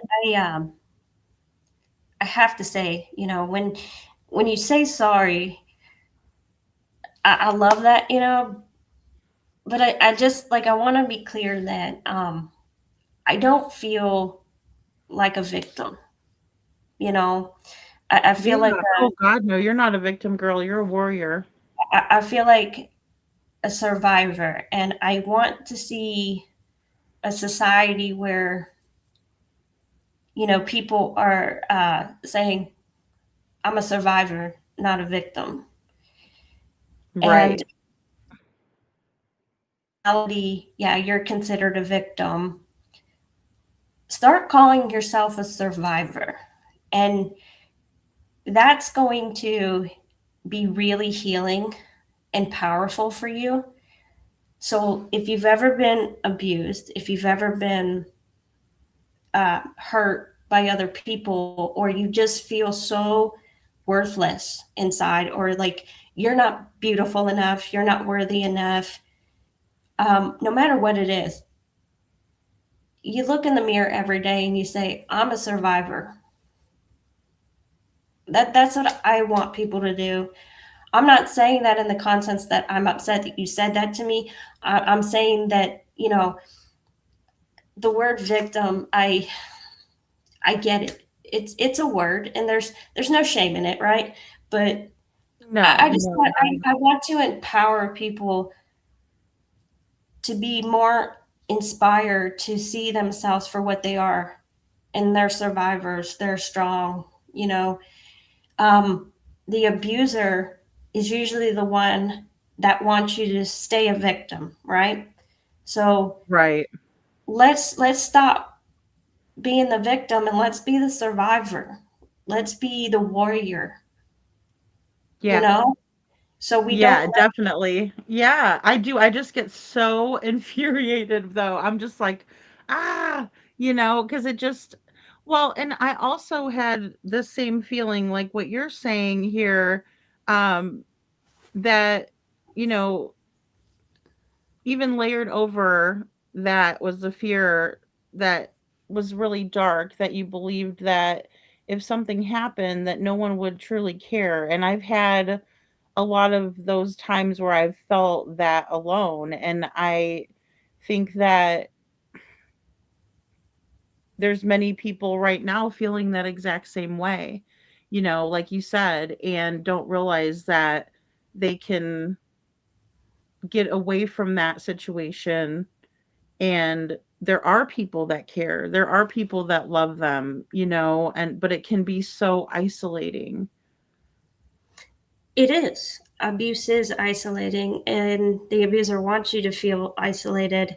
And both times, I'm talking about my past relationship with Joe and then my first really bad marriage. I did go through some really deep, dark, depressive moments in my life that I didn't know my worth. I didn't see it. I didn't care. I was so low that, I didn't know if I wanted to remain in this world. And, just the loneliness, because, when you're in abusive relationships like I was, you isolate yourself from the people who do love you. Um, Hmm.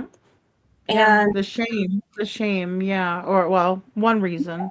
and so even though you, like, in the back of your mind, like my grandfather or my grandmother when they were alive and I was going through those things, I knew that they would miss me if anything happened to me. But I didn't really have a extremely good relationship with my mom, like, in the sense that we're two different people in life, and we often fought and didn't see eye to eye. Like, we loved each other, but we just couldn't get along. And so when you go through these situations, you kind of think, well, people like that, are they really going to miss me? Or are they just going to be like, oh, well, she chose that life. She chose to be with that person. So it's sad, but let's move on. And that's a terrible feeling. And so, like, when I was with Joe, the moments that I was in my lowest, crying and pleading for that love and for him to just stop and just love me, it was almost like he'd poke it even further. Nobody would miss you.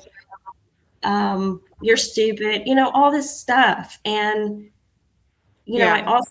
also had an older brother who never really liked me for whatever reason, and I was consistently, and I still am, just degraded for no reason, and there's no valid reason for it. So when you hear those things, you start to really believe it. If you tell somebody they're stupid over and over again, they might honestly believe it. Right. Exactly. Well, especially if it comes from someone who you care for and love. Like if it's somebody, and I'm not saying that bullying cannot, really get to people psychologically, but it does make it worse when it's somebody that you love saying it to you. It hurts worse, than someone that you don't care about what they think of you, type of a thing. Yeah, Um, but yeah, yeah. And you yeah, talk about, for you, the psychological abuse was in many ways worse than the physical and sexual violence. It dismantled me quietly, piece by piece, until I was no longer living, but simply waking up each day to exist in a world I wasn't sure I wanted to remain in. And, you know, I think a lot of times it can be that hopeless because you feel stuck, and then again it's just every day's groundhog day. You're walking on eggshells, you're trying to please, you're trying to figure out what can I do to, so they don't go off, that sort of thing. yeah, and psychologically, when you're manipulated, um, over time, the wiring in your brain is fight or flight, and it rewires you to really, truly, authentically believe that you're the problem, and then that's like a different war, right, inside your head, and your heart. And so you're sitting there like, well, maybe I am sort of a problem here, and maybe I should just not be the problem because that's what Right, they do. So, exactly. so yeah, like the psychological abuse is almost worse because, you know, now don't take this the wrong way, but if you get punched on your arm by somebody, you get bruised, right? Or you get a broken Mhm. bone, that heals, right? It's bad. Don't get me wrong. It's very very bad, and it's very very damaging, and it's very very dangerous, and it shouldn't exist. But if somebody's, going to slap you or hit you or whatever, and you get a bruise, that kind of heals over time. But psychological wounds are far more different than the physical wounds, because when somebody is psychologically abusing you, that becomes a mental and spiritual war, and Yeah, it that does. that takes longer to get in reality from than somebody hitting you, you know? I'm just very hesitant to compare, what is worse, but then also, you know, one blow could kill someone, so I'm just always very hesitant because I know a lot of people, like I didn't even know I was suffering from narcissistic abuse until after, you know what I mean? So I had no idea like what psychologically it had done to me, but I can tell you, um, it majorly affected me, right? But I wasn't like fully aware of it. But I mean, very violent, a lot of the same concepts and things. And you're very aware of that too. But I'm always just so hesitant because people will say one thing is worse than the other. And, I'm just like, ugh, because like I said, you know, scar Yeah, tissue, things like that that you don't know that is underneath that we can't see. You don't know what kind of damage they've done to you, even like brain damage hitting you mhm, like that. Especially, so I'm just always so hesitant, but I know what you mean because it does rewire your brain and it affects every sensibility, right? And that's where, you know, women will get PTSD even if they weren't in a war. And like you said, but you kind of were in a war. it's War of all Roses, I guess. yeah. Like, don't get me wrong. Like I said, don't get me wrong when I'm using that analogy. What I'm saying is like what you just said, like that when somebody punches you or they can kill you instantly with a hard blow. That's instant. That's direct, and that can happen, like that. But what I'm saying is that psychological abuse, that can go on forever, you know, as long as you allow it to keep happening to you, and the brain, rewires. That's hard to get out of, you know. Yeah, well, and they can also use that, after the fact where they might not still be physically hurting you, but they're still psychologically taking Yeah, advantage of that, right? Because those are the things that people can't see, yeah. and you That's can't what I'm really saying. you can't really like, claim that in court because you can't really prove it, I guess. I mean, Mhm. maybe if you have text or you know what I mean, stuff like that, but they're not gonna be in trouble for that, right? It's a way to Well, also still get the digs in, that's for sure. yeah. I mean, yeah, it's all really terrible. I think it all ties into to each other, because I don't think that there's any correlation that if somebody's um, one or the other, but I think things just progressively get worse and worse. So the red flags are really important to see early on, even though it's so hard. It's hard to recognize them. So this is another instance where I wanted to bring this up because, again, I had a similar situation happen to me, but also I don't think that people really realize how awful and what the lengths people will go to, to treat their partner when you're in a situation like this, right? And so this was basically a situation where you had been locked out of the house with minimal clothing on, right? And Yeah. you were trying to go somewhere when his friend came up and helped you out. And you were blamed after the fact because of, the friend getting involved. But I think the really important part here also is that Joe was really, or excuse me, Ron was really sorry about what Joe had did to you, and he recognized every single thing wrong with it. He came to look for you. He brought you a blanket, made sure you were safe, but he also made it clear that he didn't want to be involved. And I wanted to talk about that because you're saying even in that moment of rescue, I understood how alone I truly was. Help always came with limits. And that really resonated with me too. Yeah. So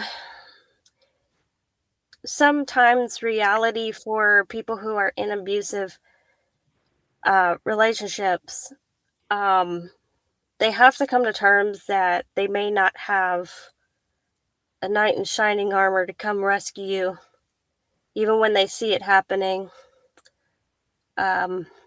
Even friends, they may not come and rescue you knowing what you're going through. And I think they do that because they fear if they help, the repercussions of that person doing something to them, or they just feel like it's not their business, or it makes them very, very uncomfortable. And so they try to do their best Hmm. to help you, but then it's kind of like, well, the rest is on you. And that feels so isolating because, in general, you want to think that humanity has an instinct to reach out and help somebody when they see something like that going on. But, you see it in society now, even where, these kids will be beating up on other kids, and, part of a group of kids are having their cell phones out and just videotaping Hmm. it instead of jumping in and saying, hey, stop that, or like, being a hero and being like, get your hands off of that person. Um, so that makes it almost worse for somebody who is being abused because they know that they're kind of alone. And yeah, that's a really tough thing because Yeah, absolutely. Because you feel like, somebody taking you to the end of the road and saying, okay, bye, dropping you off. You kind of feel abandoned in a way, but then also you understand their point of view. Because again, this is something that really resonates with me. And I think it would with anybody that's gone through this that had to be in a situation where they needed help and then somebody just basically helped, but also did not want to be involved with following through on things. Um, Again, I'm not faulting anybody or anything like that. I'm just saying, that that is so difficult. And I've often felt myself, when I was in that situation feeling like I was such a like loser, I was a burden. I was like, wow, I don't even have anything to offer anybody. Like he was right and look at me and I'm just like this fucking sad case, sorry. Again, I get a little bit riled up. But, that's how I was feeling. So again, it just like really resonated with me because and I did lose friends because they would help me and then I would go back. Right? So how many times are they gonna help you before they're like, "Well, she's just gonna go back anyway," so yeah. Um, yeah, I understand that part too because like you said, like your friends sometimes they'll obviously want to get involved in something where they think that, oh, you're going back to the person anyway, so you're just complaining and there's no Mhm. resolution to what you're, complaining about. And sometimes friends actually do get kind of tired of hearing it over and over again. But Yep. at the same time, so this is why I wanted to write this book, is so, people like that, like friends and family, they kind of understand why, your friends act like that, that are being abused. Why they go back? Why they complain but go back? Yeah. And Yeah. yeah, so I think if they understand the psychological aspects of why that happens, then they could be a little bit more compassionate about it and maybe, just maybe, a little bit more helpful and not turn their cheek, right? And Yeah. get more involved and be more, you know, um, more concerned. Yeah, and I mean, I've even had times too where I've felt bad for people, and we'll get into this a little bit too here, I think in the next couple slides here, but yeah, I mean, you don't want like your friends to get hurt in the process, or their friends, or whoever's helping, like you don't want them to get hurt, but also you're like, I need help, right? And I need support, and it's Mhm. tough. It really, but it does make you stronger. You know. Yeah. Um, like I said, I think it gets to a point where some people, they don't make it out alive. And Yeah. those are the ones that usually continue to go back and back and back. But it's also a cry of help. Help me. I don't know how to get out of this alone. Um, please just like force me to get out of this. Please do it, you know. Mhm. Um, Yeah. but I don't know how to. I don't know how to get out of this. So please just make make the call for me. Help me. Force me out of the. Um, and it's sad. It's really sad because I'm sitting here today, not once but twice through a living hell. But there are so many, like we were talking about Gabby Petito, that they do that, but they don't make it out because it's too Right. late, you know. And I'm sure Yeah. she had many friends, but it's that cycle, it's that fear, it's that manipulation, and people being afraid to jump in when they should jump in.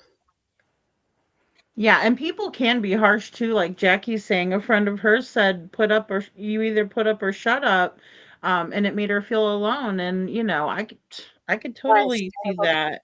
Yeah, I mean, and yeah, but it is really could be a matter of life or death even, because and also for the long run, because it can take years off your life. And I think too, with the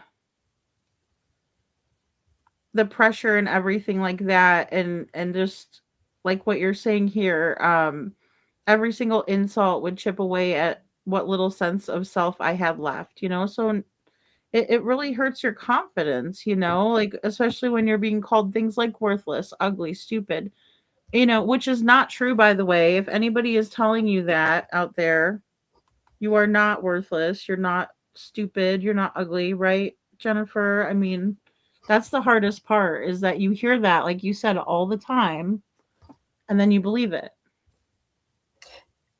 Yeah,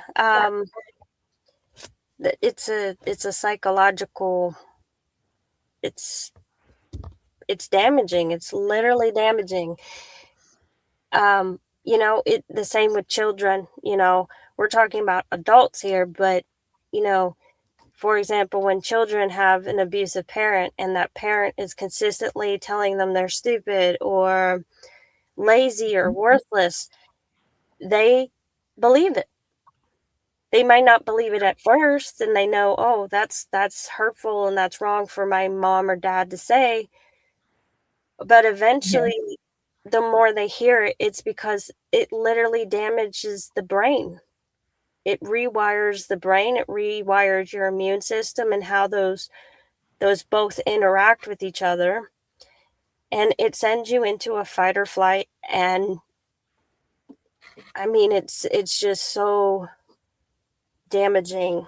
And for your friend that just said that, it hurts me to hear that somebody could say something like that to somebody, Mhm. because that's so inconsiderate. And it's almost like people don't want to take accountability to be a good person. Like, I don't get that. I don't know why somebody would say that to anybody. You know, it says a lot. Yeah. Absolutely. Well, like you said too, um, those words began to sound like facts instead of weapons, and like again believing what you're being told. And then if your friends are not supportive, and then it does, all that pressure builds up. You said you stopped arguing with them, stopped defending yourself, started believing them. Abuse has a way of rewriting your inner voice until it sounds exactly like your abusers, and mine had become loud, relentless, and cruel. um, and I definitely can relate to that as well. Mhm. Yeah. It's you start getting so numb, and you lose that True. part of you True. that has clarity. And so you're kind of caving into what they want you to be, and you're turning into everything that they want you to be. And Yeah. And just to survive, right, too, not because you want, not because you're like, oh, I'm trying to be everything to you. It's more like because you're like, oh my gosh, if I don't, they're going to have a fit when they walk in, and it's going to be just one more reason, you know yeah, for you start shutting down. Your immune system starts literally shutting down, and your body doesn't know how to process, your brain doesn't know how to process it. So your body just doesn't know how to deal with the triggers. It doesn't know how to do anything but to just sit there and be like, okay, I don't want to go through this, so I'm just going to do what they say, or I'm just not going Mhm. to argue. I'm not going to defend myself. I'm not going to fight back. So yeah, it's terrible when you get to that point. Yeah, it is. It is. And it's also um something that I think a lot of people hold a lot of shame for, and they shouldn't, because again, not their fault. And I do think that a lot of times people will say, oh, you didn't do anything wrong, it was all the other person's fault. I don't believe that. Excuse me. I don't believe that part. I believe that, I had a hand in uh some things as well, right? Like, I wasn't perfect, I was young, I was growing up. And you mentioned that in your book too, which I thought was you know, very self-aware, because a lot of times too, in even DV therapy, they'll tell you that. And I had to look at my therapist and be like, no, I don't let myself off the hook that easily, and she's probably thinking, oh, you're just being, and it's like, no, but I understand that I wasn't perfect either. But again, there's no perfect, like, victim out there either, or no perfect survivor out there either. So Yeah. Um, even hmm, see that word victim. It's so hard for me to say it, but I know. as as as a victim, you make mistakes, and I don't want to say like you do stupid things, but sometimes you do, and that's just life. And that's what I'm Yeah, talking about when I talk about like when you come out of these situations, you have to learn to forgive yourself. I mean, right. if if we never make mistakes in life, if we never mess up, we don't learn, Yeah, that's you know? right. And yeah, and if you keep doing the same thing over and over, then that's another thing. But no, I agree with that completely. Yeah, because it is. We all have to learn as we go. And a lot of times we have to learn it for ourselves.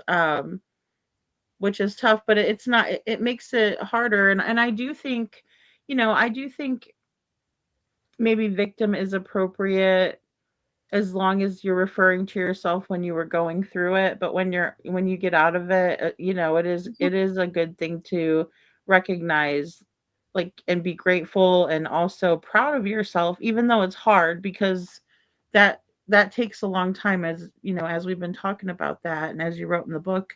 um but yeah, just to take a second and be proud of yourself for what you accomplished, because it is so not easy to get out. It's not easy. Oh, it's sometimes impossible. And Yeah. you know, Dangerous, right? Which your mama was talking about that earlier, how dangerous it is when you're leaving. it absolutely is dangerous, you know. I had with Joe, um I eventually had enough, right? And it was just time for me to try to figure something out, because Mhm. if I wouldn't have, I just felt like he was going to kill me, and maybe he would have. And I went upstairs and I knew that his sister had, all these magazines and stuff. And I remember reading a portion out of it about abuse and how to get out of it and how to get out of it alive. And so what I had done is I ripped that part out, folded it up, and put it in my purse, and I forgot about it. And Joe would often go in there into my purse to get money and take money for drugs and stuff that I had for diapers and formula. Ugh. And I don't write this in my book because again I said certain people in my life didn't want me to write about it, but I am.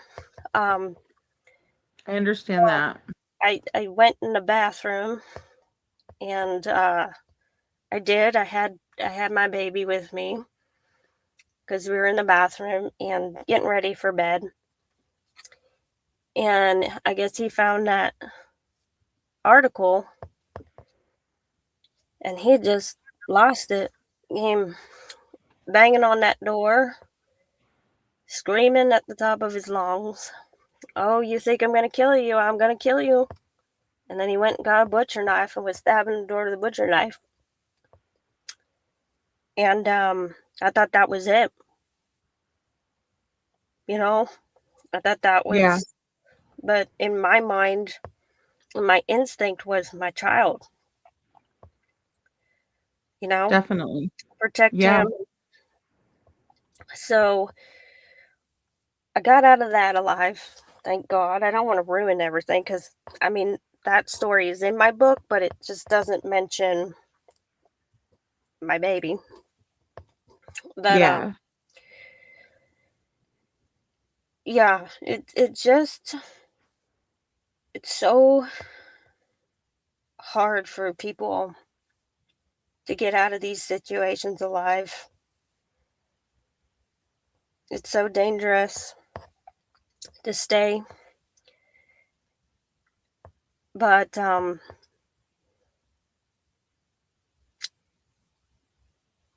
Man, if I tell you, if my book can get out there and get to a woman that went through things like I have and can save her, I I feel like I would be accomplishing the best thing. Yeah, definitely. Well, and I mean, again, like you were saying earlier, I think it's so important to remember that every single thing that was ever done was contributing to your survival, and you did it because you were trying to survive. Um, and I think that that's a really important thing to remember too, because, otherwise we could really, beat ourselves up about it. But I think a lot of people think about it and reflect on it. Mhm. Yeah, and here I wanted to just read a couple of parts of this. So Proverbs 18:13 warns against premature conclusions. If one gives an answer before he hears, it is his folly and shame. How many victims are condemned because the word refuses, or excuse me, because the world refuses to listen long enough to understand, right? And that's Mhm. another thing that really resonated with me also, because people don't typically like to hear about this, right? It's very cringy subject and it makes people feel super uncomfortable. Mhm. Yeah. Yeah. Um it is definitely controversial to talk about all this for sure. And like right now, I'm a little uncomfortable that I just let certain things out there, but it is what it is. Um, but I've come to realize that if other people are upset about my truth, that's not my issue. That's their issue. I have a right to tell my story. I have a right to tell my truth. And if it makes people mad, it makes people mad. But I think Right. society has a big issue with telling people they shouldn't talk about this stuff. But I say we absolutely have to. We have to stop putting the perception out that abuse on any victim or survivor is a bad thing and a shameful thing. It should be the opposite. People should want to hear testimonies. People should be free to relate, even if it makes people uncomfortable. We're all human. We all go through things. We all need somebody out there to help us. We all need somebody to carry on in life with. We can't do it alone. We're just not meant to. It's impossible to go through life alone. If you're going to go through life alone, you're just you're going to be miserable and you're going to be bitter and you're not going to know how to cope with things. Right. I mean, just naturally we're born to communicate with other people. That's what makes life so beautiful, right? Is we all come from different places, we all come from different situations, but we can all have the capacity to come together and help each other and show interest in each other and do life together. And Exactly. Yeah. so when we have people, in our circle, when bad things happen, we can we can learn to hang on and thrive, because somewhere out there there's somebody who cares enough to help you and take your hand and pull you through the hardest parts of life. Life is hard,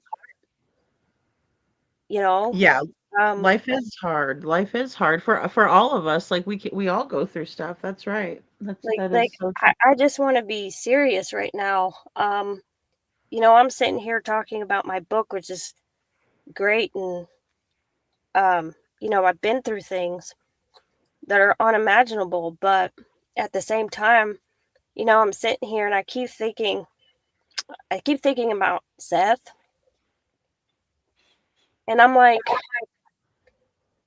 the things that I've gone through are so bad, but you know, people like Seth out there who are going through what he's going through. Man, I don't feel sorry for myself. I feel broken for him, because I can't imagine any of my children going missing like this. Oh, most definitely. Yeah, I feel very grateful as well. Um, compared to, and again, I think that was another reason I decided I think it's a good thing to cover missing kids because there's just not enough people out there doing it either, and it is unimaginable. And arguably the worst thing that anybody could endure. I mean, not knowing where your child is bar none the worst. Yeah. Um, like the way that I'm thinking right now is, I went through abuse, but I don't think I could ever go through any of my kids missing. And here I have three beautiful children, and I have them. Right. So then again, I don't know. I'm a deep, deep empath here, so that's just that's just my heart speaking. It just came across my mind, and I'm like, I feel kind of bad. I'm sitting here talking about all this stuff, but in the back of my mind, I'm like, man, I don't know. We Yeah, just, well, and you've had a lot of time to heal too, and you put a lot of work into it. Jackie says, I'm glad you told your story. Hope you also found it cathartic. I'm gonna have some breakfast. Thank you, Jackie, for being here. oh yeah, thank you. And I Yeah, hope that so breakfast is good. I know, right? I love breakfast. I could eat breakfast for dinner. Um, and I mean, and the thing is too, what I also wanted to talk about too is the what some other people would mistake for loyalty was just survival, right? And a lot of people don't realize that either. And what people thought was weak was really terror, right? There's a lot of fear involved. There's a lot of fear involved. I was watching some sort of true crime thing, of course, and one of the survivors had said that she asked her abuser, you know, why he liked to scare her, like why does he like to make her fearful? And he said that fear lasts longer than love, and um, that stuck with me because that's coming from the mind of the monster, um, so to speak. And I guess it makes sense, but fear is such a great element, and I don't think that people fully understand that. You know, it's just a huge piece to it. It's like because, you know, when you're in an intimate partner situation, you right here, love did not simply turn into hate. It became something far more confusing. I hated him, feared him, and still felt trapped by him. Letting go was not a decision. It felt like a death sentence. And again, those chains, that you're talking about in this chapter. Mm-hmm. Yeah. Oh, I definitely hated him after a while. And I even, as a Christian, I, you know, I felt really, really worthless to God. Because I'm like, I know we're not supposed to hate people, but I really hate this guy. You know, I hate what he's Oh, doing. yeah. I hate that I don't know how to let go. I hate that I fear that I can't let go. And I hate that I fear that he'll do something if I let go. But at the same time, you know, I'm afraid of staying and I'm afraid of going. Right. Oh, definitely. Yeah, absolutely. Yeah, so that is that's what I'm talking about. Like eventually it will happen. You will, I mean, it could be 8 years, it could be 12 years, and if you're lucky enough that you're still alive through that, you will definitely start to hate the person. There will be no, Yeah. but you'll still stay because of fear. And fear is a liar. And I think they know that. They know if they can keep you afraid, they can control you. So, what I'd like to see, and I know it's so hard to do, is that I would encourage anybody in that situation that close your eyes, try not to feel the fear and move past the fear because fear is a liar and just go. Do whatever you have to do. Go to a shelter, call the Mhm. call the police, go to a friend if they'll let you, go to a family member, even if that family member is somebody you really, really like at that moment, or if they don't understand, just go. I'd rather I'd rather you hear, you know, crap from your family than for you to be dead. Oh, definitely. Absolutely. Or endure it for one more minute. Yeah, you're so right. You're so right. And when you were talking about earlier how, you know, it's upsetting that people, to people that you're telling your story. I understand that completely, and I've had to struggle with that myself. And at the end of the day, I just think it's better to be honest and truthful. And again, the silence doesn't help anything, and maybe someone will be upset or something, but it might even make them think a little bit about maybe what how it affected you. And I think that's important, as well as people who are going through it themselves, helping them through that, knowing that, hey, someone else has gone through this as well. Yeah, like she went through what I'm going through right now, and I needed to hear that so I could find the strength and the bravery to get up and leave. Because I'm telling you right now, if you stay in these situations, especially with the type of men that I was with, you're going to end up dead sooner or later. You're going to be on the news. And I have to tell you, if you have full faith in the justice system, you're wrong. You have no clue. A PFA, an order of protection, is just a piece of paper. So you're going to have to learn how to defend yourself. You're going to have to know how to fight the law in your own hands.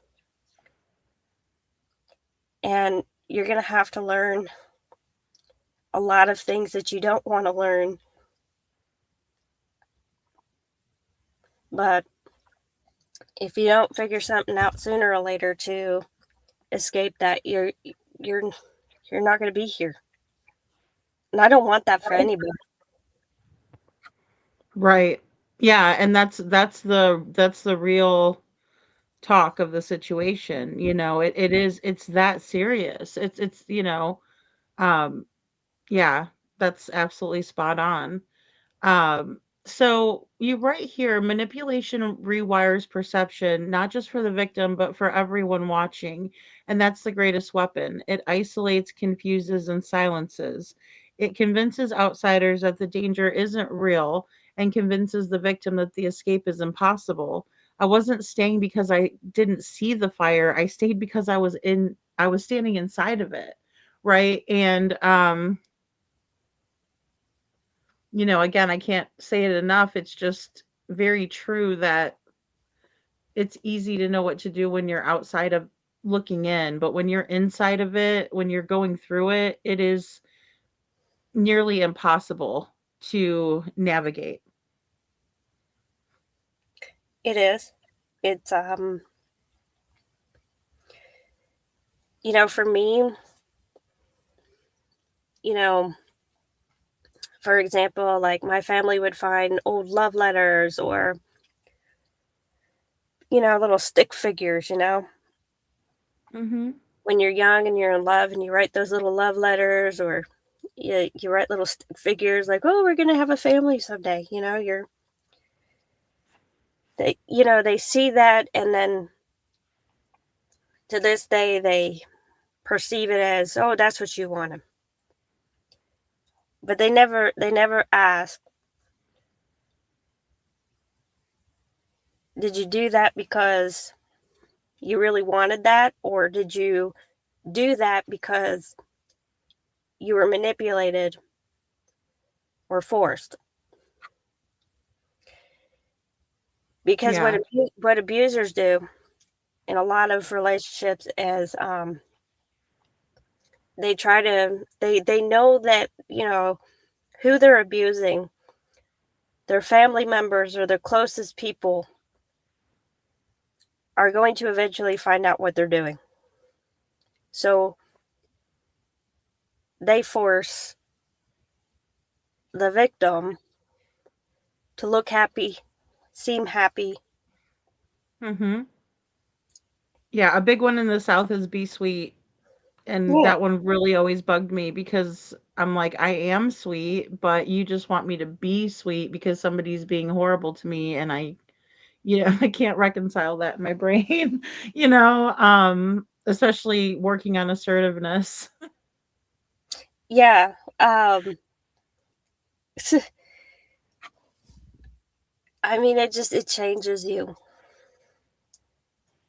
You start to ask, like, is this really me anymore? Like, who am I?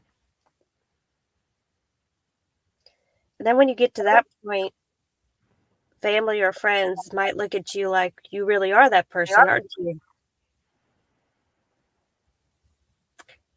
Yeah, exactly. Exactly. And this part was really also very impactful when you're talking about this chapter is not written to be understood by those who judge quickly. It's written for those who know, those who have lived inside fear while the world misunderstood their choices. I survived something that should have killed me, not because I was weak, but because I was trapped. And the most painful truth of all is that of this is the abuse wasn't invisible. People just didn't want to see it. And that really resonated again in what you were saying just now too, that people know about it, but they turn a blind eye to it. They do. It's like I said, I think it's the fear mostly that they might be shamed themselves because, you know, for example, family, they don't want other people knowing. That might be frowned upon them as they failed their child or they failed in how they raised that person, because well, I raised that person to be smart enough to know not to get into those situations and how to not find that type of partner, how to find a good partner and have a good life and be successful. And it's embarrassing in a way for them to ever know about it and to talk about it, so they push it aside. They choose Exactly. they choose to be invisible themselves. Oh, is your book available in Braille? Thomas wants to know. I don't think so, but what I could do is find out how much like shipping would cost and do it through like a Venmo or something, and I could ship it myself. Oh, cool. Okay. But Great. Or like a books on tape would maybe a books on tape would work. on Do you what? have I'm sorry, cut do you out have a little an bit. audio version of I remember us talking about that and Oh, but like an ebook? Are you talking about ebook? yeah, like the ones that you can listen to like Audible, I guess, has like the ones that are read out. So right now, all I have is paperback and ebook. So I guess if you wanted an ebook, you could probably go on Amazon and purchase the ebook, and it might be available. But Okay. the paperback itself, I would have to look that up. I could look that up and let you know, and you can let whoever that was know. Okay, yeah. I'll let Thomas know. That's great. Yeah. Excuse me. He's saying, Jennifer, I have a blind friend who has been through abusive relationships and has lost children from it. So, yeah. Aw, I'm sorry, I'm Thomas. Yeah, that I can't even imagine. Um, I have such a deep like admiration for the innocent children, and I can't. I almost can't stand hearing when harm comes to any child. So anybody, but let alone children. Um, but like I said, if my book can help save lives and save families from losing loved ones and children, and that's really what I want. That's what I really want to do. And the purpose of my book is to hopefully save some lives and touch some hearts and help heal people. Yeah, definitely. I'm going to recommend it to everyone. And, when I do shows for domestic violence, I'll be sure to, you know, put it in the chat so people can read it, and because this is part of like what I was talking about earlier with the workbooks and things, and then the good information that kind of goes into understanding why in certain situations, right? So like this one is why family members and friends deny abuse, a focused educational framework. So when abuse is disclosed, the most painful disbelief often comes not from strangers, but from the closest to the survivor. And that couldn't be more true, in my opinion.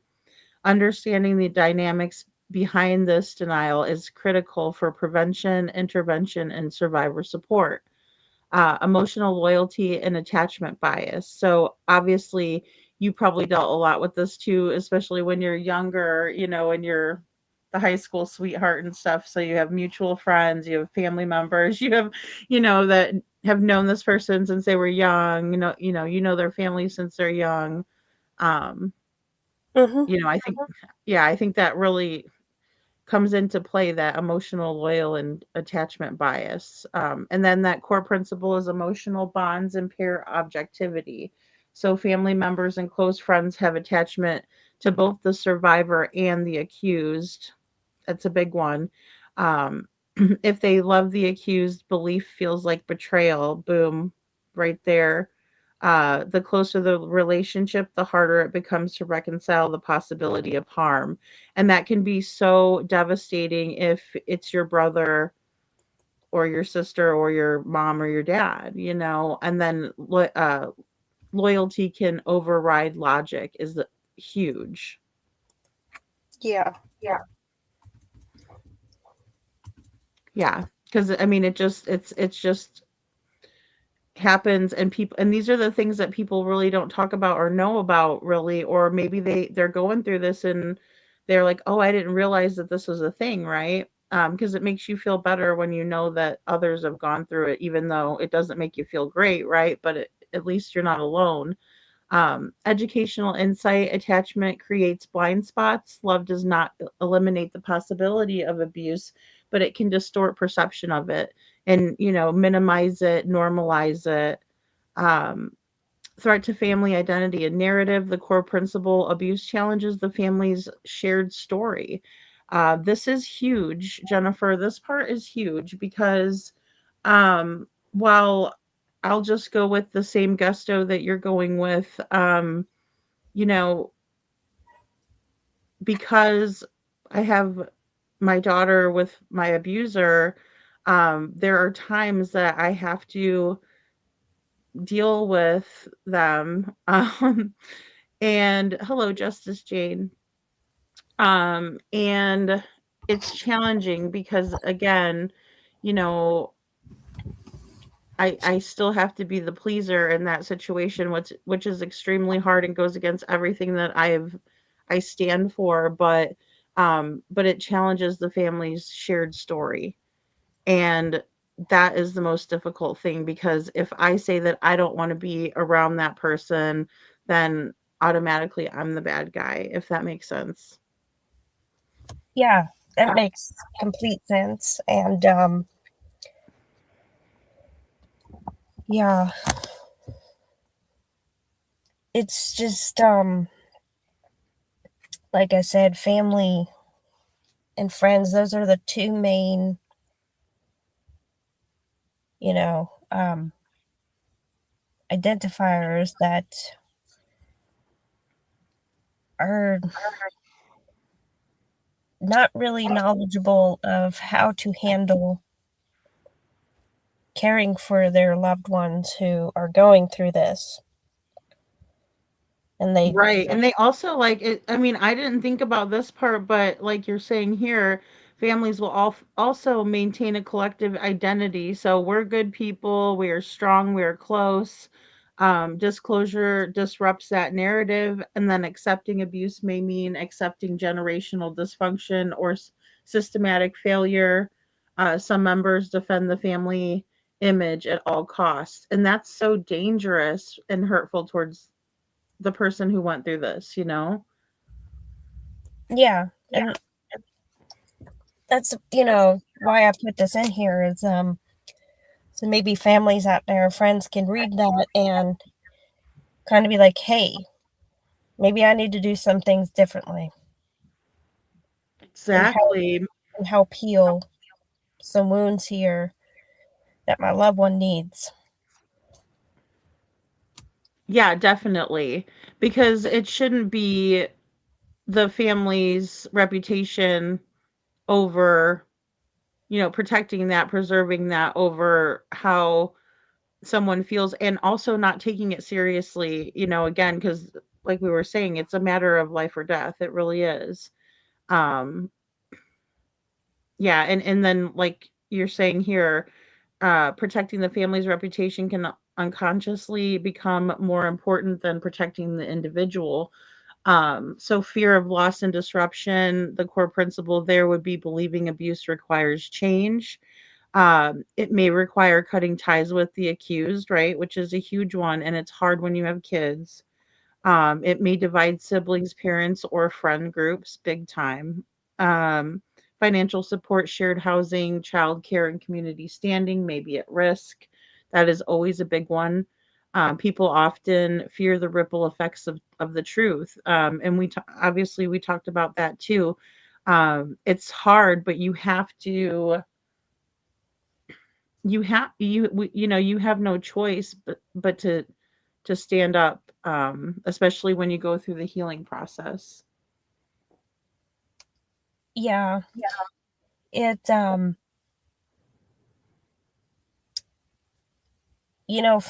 me, it was, I didn't have financial support if I were to leave, and Hmm. especially with children, I stayed longer in both because of that.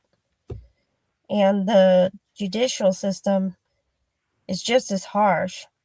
they claim that they're for mother rights, but it all comes down to which party will fight for their kid the most and who has more money. Oh yeah, the money. Yeah. So it really doesn't matter if you've done the right thing. In most cases, they determine when you walk into that courtroom who they're really going to decide on. And those are like the two main factors is this person going to fight for their kid until they go broke, or do they have lots of money? Exactly. Yeah, and it should never be about that, but it very much is. And it's not just one state or another that acts like, you know what I mean? It's across the board where we see that. Um, yeah, I agree completely. And then we know that the narcissists usually don't stay single long, so they're gonna really pick a winner too. I dealt with that as well, where even though they were together and looked like they were some happy family, they were the worst choice ever. Um, Hmm. and you know, it, so it's very difficult. And you put these little educational insights again. Denial preserves stability, even when that stability is unhealthy. And I think that's a lot that draws us back to a situation as well, as that stability. Knowing what to expect, especially if you're in such a horrible situation, at least you know what you're getting, and that can be comforting on some levels, you know? Yeah, but there are ways to get out of it and unscathed, I guess. You just I wrote a chapter in here, about all the justice system, and I also put some bullet points of how to help, in court situations and what to expect, because I don't think a lot of people know what to expect. I How would to love to do a separate live just on that with you, if you'd wanna come back on, because I think that's really important, and I think people would absolutely like to hear about that. Yeah, I definitely would love to. And my current husband, he campaigns for office, and it's not what people think. He runs because he tries to teach people of how to defend themselves and learn about their constitutional rights, and to help people That's actually fight for awesome. their rights. So yeah, I would love to do a separate one because I've learned a lot from him as well, and that would really, really help a lot of people as well. Oh gosh, I wish I had someone telling me these things, when back then, or even, I like Rebecca Zung. She's the narcissist negotiator in court, and she does a really good job. But I didn't have any type of, guidance on that besides a paid lawyer that I couldn't afford. But so yeah, Yeah, this is so great that you put all of this in one spot, and then also just sharing your experiences. It's just going to help so many people. And then you go on to say, when a family member or friend denies abuse, it does not automatically mean they are malicious. Often their denial is rooted in a fear, loyalty, dependency, psychological defense, right, defense mechanisms, manipulation, threat to identity. However, understanding these factors do not excuse harm caused by disbelief. For survivors, denial by loved ones can compound trauma, and it does, reinforcing isolation and self doubt. Education must emphasize this, and that support requires courage, belief requires humility, and protection requires action. And that is just so true. Yeah, we really need more education and like law enforcement, judges, communities. Um, I think everywhere really. We need to educate people a lot more, and that's about the only crucial way that we're going to make any change. I agree, just across the board. Because yeah, the responding officers, but then the judges, um, everyone involved. Um, so I wanted to read this also. I had fallen out of love with him long before I admitted it. My heart had quietly withdrawn, like a tide slipping back from the shore.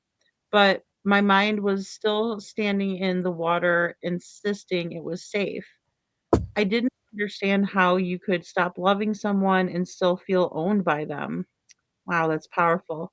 It was as if he had built invisible walls around my life and convinced me that they were permanent. I felt smothered, whew, branded, claimed, and beneath everything pulsed a fear so primal it kept me tethered. What if he hurt me? What if he hurt my family? What if leaving triggered something I could never undo? And this is the guilt and the fear, right, coming up, but yet you're feeling so smothered and like your chattel, right? Like you're his property, and that's what abusers do is they make you like because they truly believe you're their property. They don't look at you as a human, in my opinion.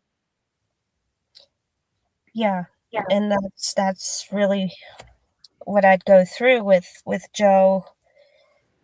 Well, even my first ex-marriage, but he would just plainly say it. I own you, and Mm, say anything, me and so are going to come hurt your family, or hurt this person, or hurt you, and you're going to pay for that, and I'm going to make them believe that this is all you, and they'll believe me, and you belong to me, and having a kid means I own you forever, and there's no escaping.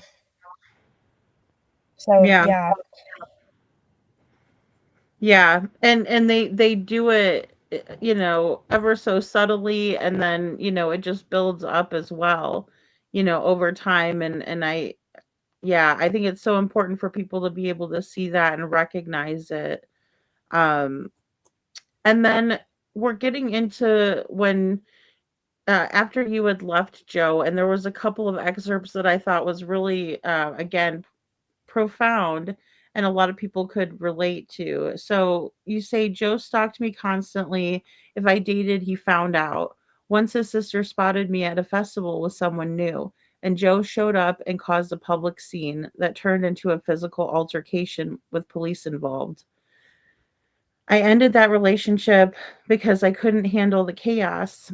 Later, I dated a coworker, a kind, loyal, genuinely good man. We shared the same initials and even the same scar on our upper lips. We joked it was destiny. We dated 5 or 6 months, and it was the first healthy relationship I had ever experienced. But he wanted me to move to Ohio and become a teacher like him, and that wasn't who I was. I didn't want him resenting me for not becoming what he needed. So I ended it gently. I needed independence more than I needed romance. And I think that I have also come to the conclusions also after my divorce with things of this nature. Um, but again, dealing with someone who's stalking you and threatening people because, you're back, you're with them and not the person, Yeah. yeah, makes it difficult, right?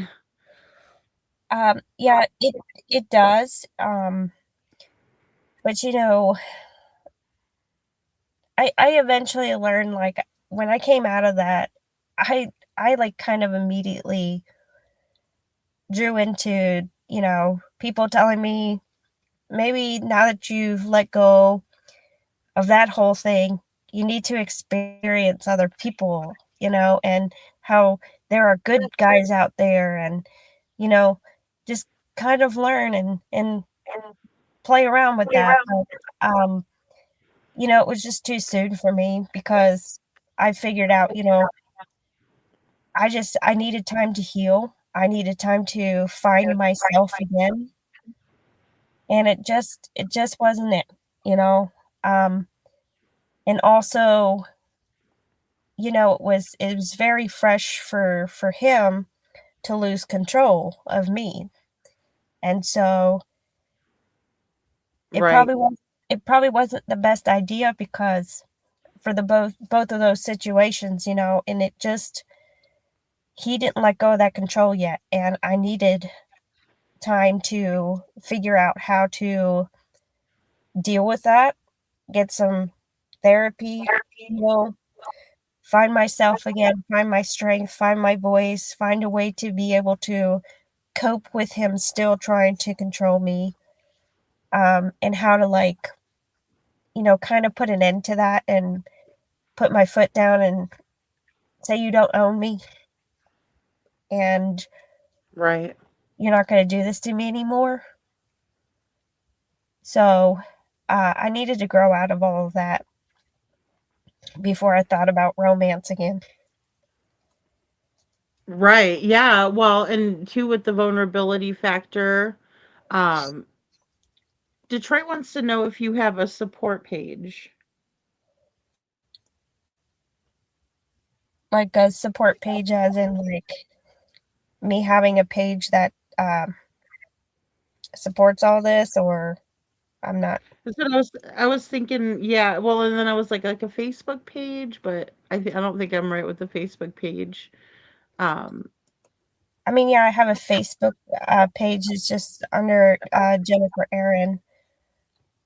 Um, I put everything on that.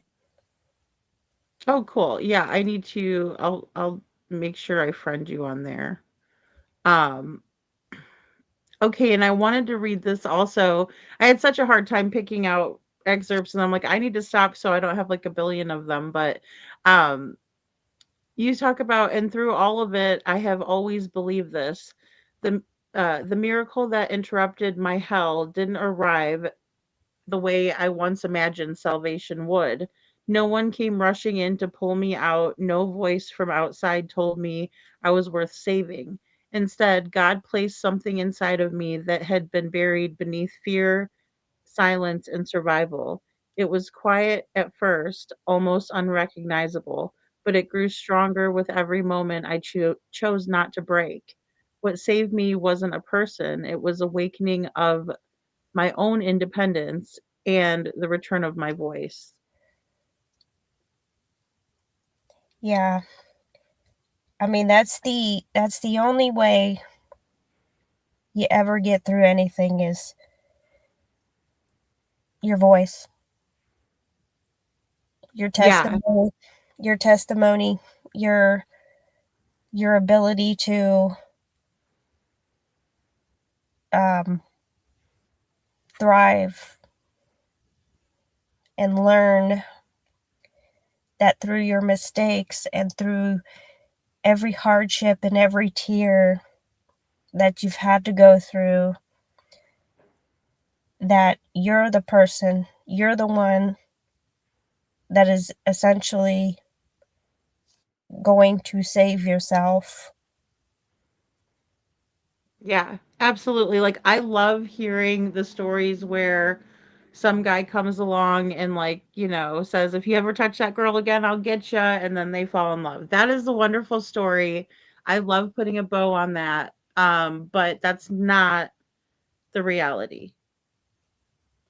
Yeah, sometimes you're not going to fall in love and have your, fairy tale ending, but your independence and how tough you are and how brave you are and how strong you are,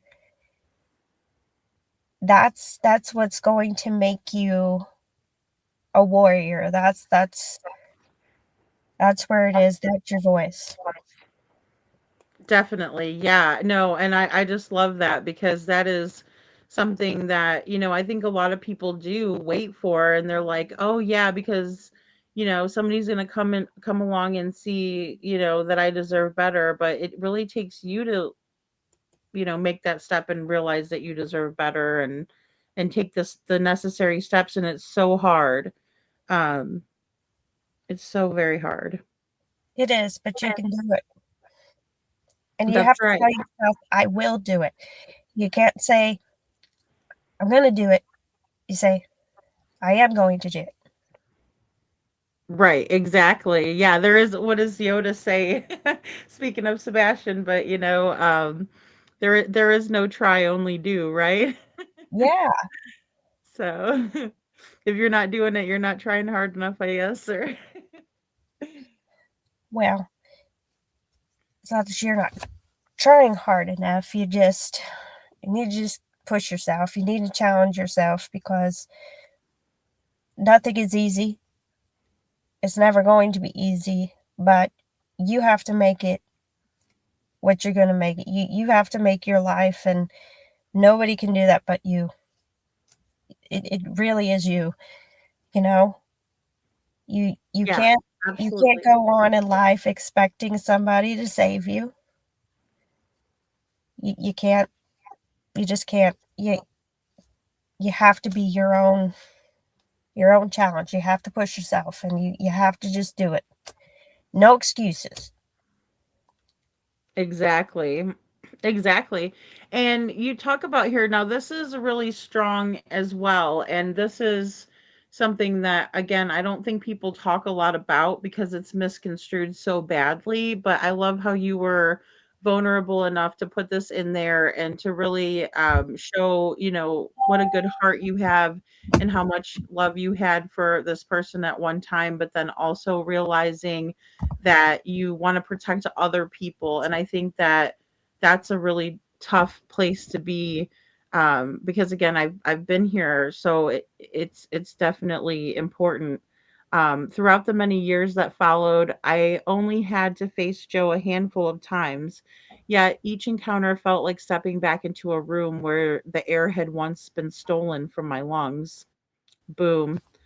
Time had moved forward, but the imprint of those 4.5 years lingered like a shadow cast at dusk, long, distorted, impossible to ignore. There was a quiet persistent part of me that felt responsible for the woman who came after me. And I get that. Not responsible for his choices, never that, but responsible in the way survivors sometimes feel when they recognize the pattern before anyone else does. I did not want to ridicule them. I did not want them, or excuse me, I did not see them as rivals. I saw them as a woman standing at the edge of the same cliff I had once been pushed from, and every instinct in me wanted to shout a warning before they slipped. Yeah. That's powerful. That's powerful, Jennifer. Yeah, I can't save everybody, but the woman that came after me, you know, she at first was hesitant and thinking, "Oh no, she's coming at me with all this crap about him, blah blah blah," jealousy, whatever. Um, Mhm. but eventually, she came to reality of who he was, and she called me up because I had given her number. She changed her mind, and she Mhm. called me up and actually thanked me. And she also had a kid with him with the same kind of situation. And to this day, we are very close, good friends. And so that's something that I have always been very grateful for is a friendship like that. Yeah, And absolutely. she's thriving, and she loves her kid, and she's just doing really good. And So when I see that and I see her happy and her kiddo happy, it just makes me happy, you know? Yeah, absolutely, because you just wanted the best for her. And that's the thing that, when you talk about your credibility being shot after a situation like this, when you talk about how people don't want to believe it or validate your feelings, this is a huge part of it, right? Because a lot of times you do, because you've been in that situation, you want to try to save the other person, uh, and at least let them know, right? And I know that there's like all of these different sites that now do put, people can put out information for people who have never been convicted of this kind of thing, but to also warn the people, because you just can't help it, right? You don't want to see someone else go through what you went through, and it's a very tough situation. You don't want to ridicule the person, and you're not jealous of them. You're not a rival. You're not wanting him back, so you're being vindictive. You are seeing that person and knowing that they deserve a warning, and oftentimes it can be, be totally misconstrued. um yeah. Yeah. Yeah, nobody should have to go through any of it. And, just like I was there blind at one point, I just put it out there so maybe they'll see the light and, you don't push, but you sure hope and pray that they come to come to their senses, I want to say, not mine, but their senses. And they kind of Yeah, say, wow, maybe this person did say the truth and maybe I do need to get out of here so all the other stuff doesn't happen to me. right, yeah. And You're and the not good your thing about enemy, you what, oh, know? what did you say? Sorry. I'm sorry. No, No, it's you hard go for sometimes it, to go hear you because it kind of like blips out. there's a But lag. I was saying that, they're not your enemy as much as you want to think, and I'm not their enemy. Exactly. Yeah, you're trying to help them out, but they don't know.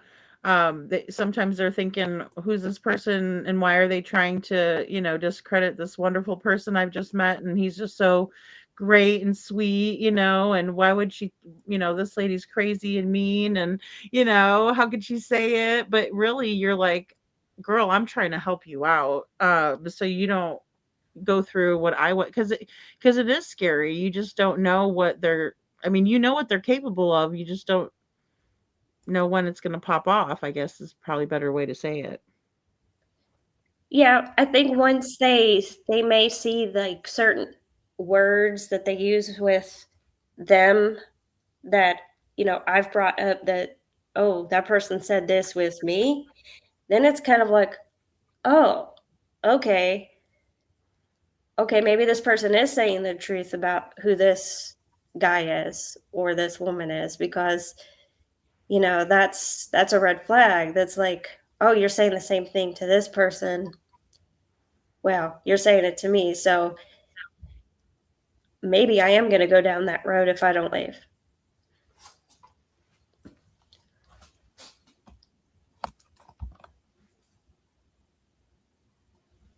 So, but yeah, um, did I lose you?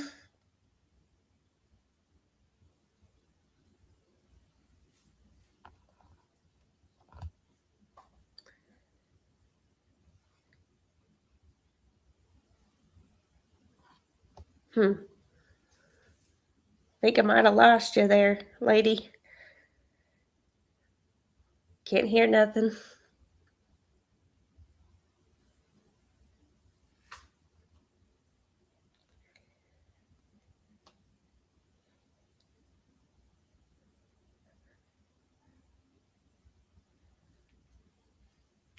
Hmm.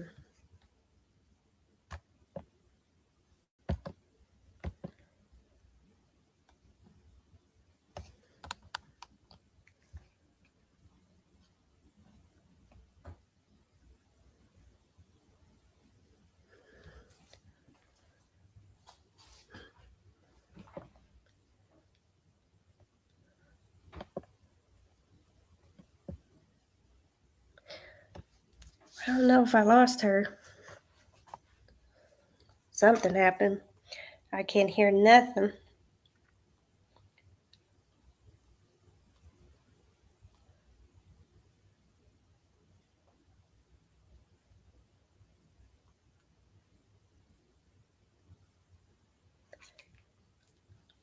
I don't think I even see her profile up. Must have lost connection.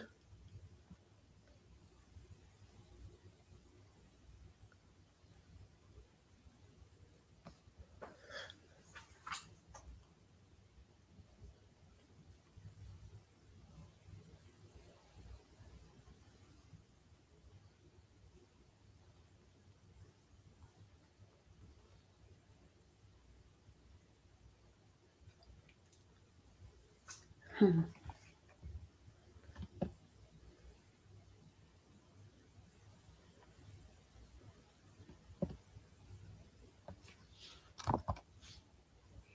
Is anybody in here in this chat? Because I can't hear anything, so I think maybe she cut out. Let me check the chat.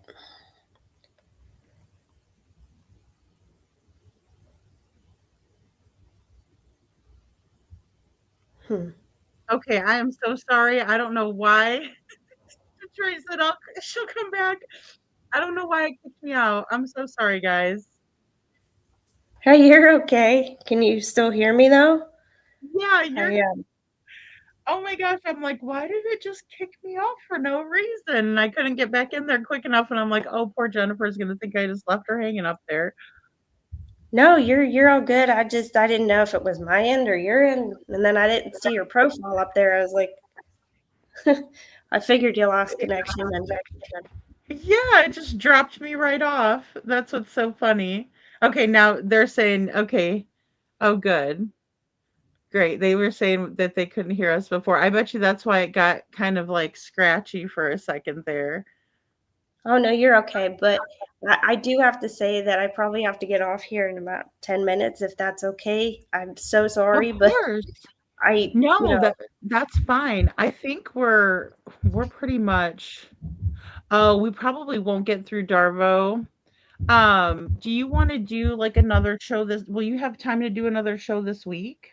yeah, I could so totally do that. But I feel so totally bad right now. But yeah, I have a 4-year-old that's Mm, kind of woken up, and No, don't feel bad at all. Don't feel bad at all. I think we've covered so much tonight, which I mean, we did so good. So I was just excited. Like I said, I'm so excited about this book. I think it's going to help so many people. I want to get it out to like as many people as we possibly can, you oh, I know. agree. I agree, and Yeah. I'm so thankful for you giving me the opportunity to come on here and for this long as well, because there's so much to talk about, like you said, and I feel totally honored. And um, Aw, you know, when I first met you, I felt like, you and I had clicked pretty good instantly, and I feel like we have a lot in common, and um, I just definitely. I love Sebastian's army and being a part of all that and advocating for that and helping any way I can. And I feel like we're kind of a little family there.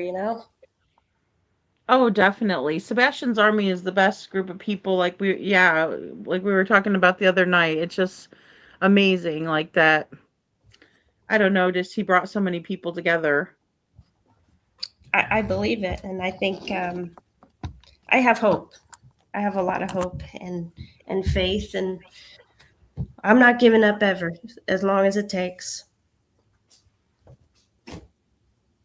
No, and we can't give up. And no matter how much, no matter how much happens or what happens, you know, our goal is just all the same. And yeah, I want to get together. I know I just got back from a trip, but I would really like to get back down for another search. So, or even doing flyers for a day, you know. Yeah, Um, yeah. yeah. Yeah, because the I'm flyers are important. I'm all there for it. I'm all for helping in any way that I can, and so Aw, Detroit says that would be awesome. Very nice to have you here with us. Yeah, I mean, yeah, I was just so excited and it just went so well. So yeah, I'm like all of the topics of conversation are so important to discuss, and I don't really think people are discussing them, Jennifer. So this book is great, you know, for that. yeah. Um, like I said, there's so much to talk about. That's why I like put it all in a book, and um, like 300 some pages, right? Um, Yeah, but there it's really, I mean, I was able to read everything. I mean, I was fast reading, of course. And I skipped over the workbook parts, but I want to go back and do them because I think even at this point it's helpful, you know, because it is always a process of healing. yeah, and that's the whole purpose. Like I didn't, like I said, I just didn't want it to be all about me. I really wanted to help people, and even those who have never been through it to sort of sit and understand, you know, the depths of everything, and kind of learn how to be more empathetic and how to handle that. Yeah, absolutely. I think that that goes a long way and just reminding people because a lot of times people don't know what to do. Like you said, I think it's so important too because it can be so hurtful, but to understand that it's not always like a malicious thing. Like people aren't being mean, they just don't know what to do. Yeah, 100% right. And if we could change that, you know, I think a lot of people would be a lot happier and save more lives. Yeah, absolutely. Well, thank you so much, Jennifer, for coming up, and we'll schedule something this weekend if you have time, this weekend or even next week. It's just um, Yeah, I would whenever love. you'd like to come back up. I would love it. Yeah, I've had a wonderful night with everybody. Well, morning too. Um, so thank you for Well, having thank me, and I look you're forward welcome. to a secondary episode. And Yeah, we need it. There's just too much to get through, and Darvo, it's this whole other thing.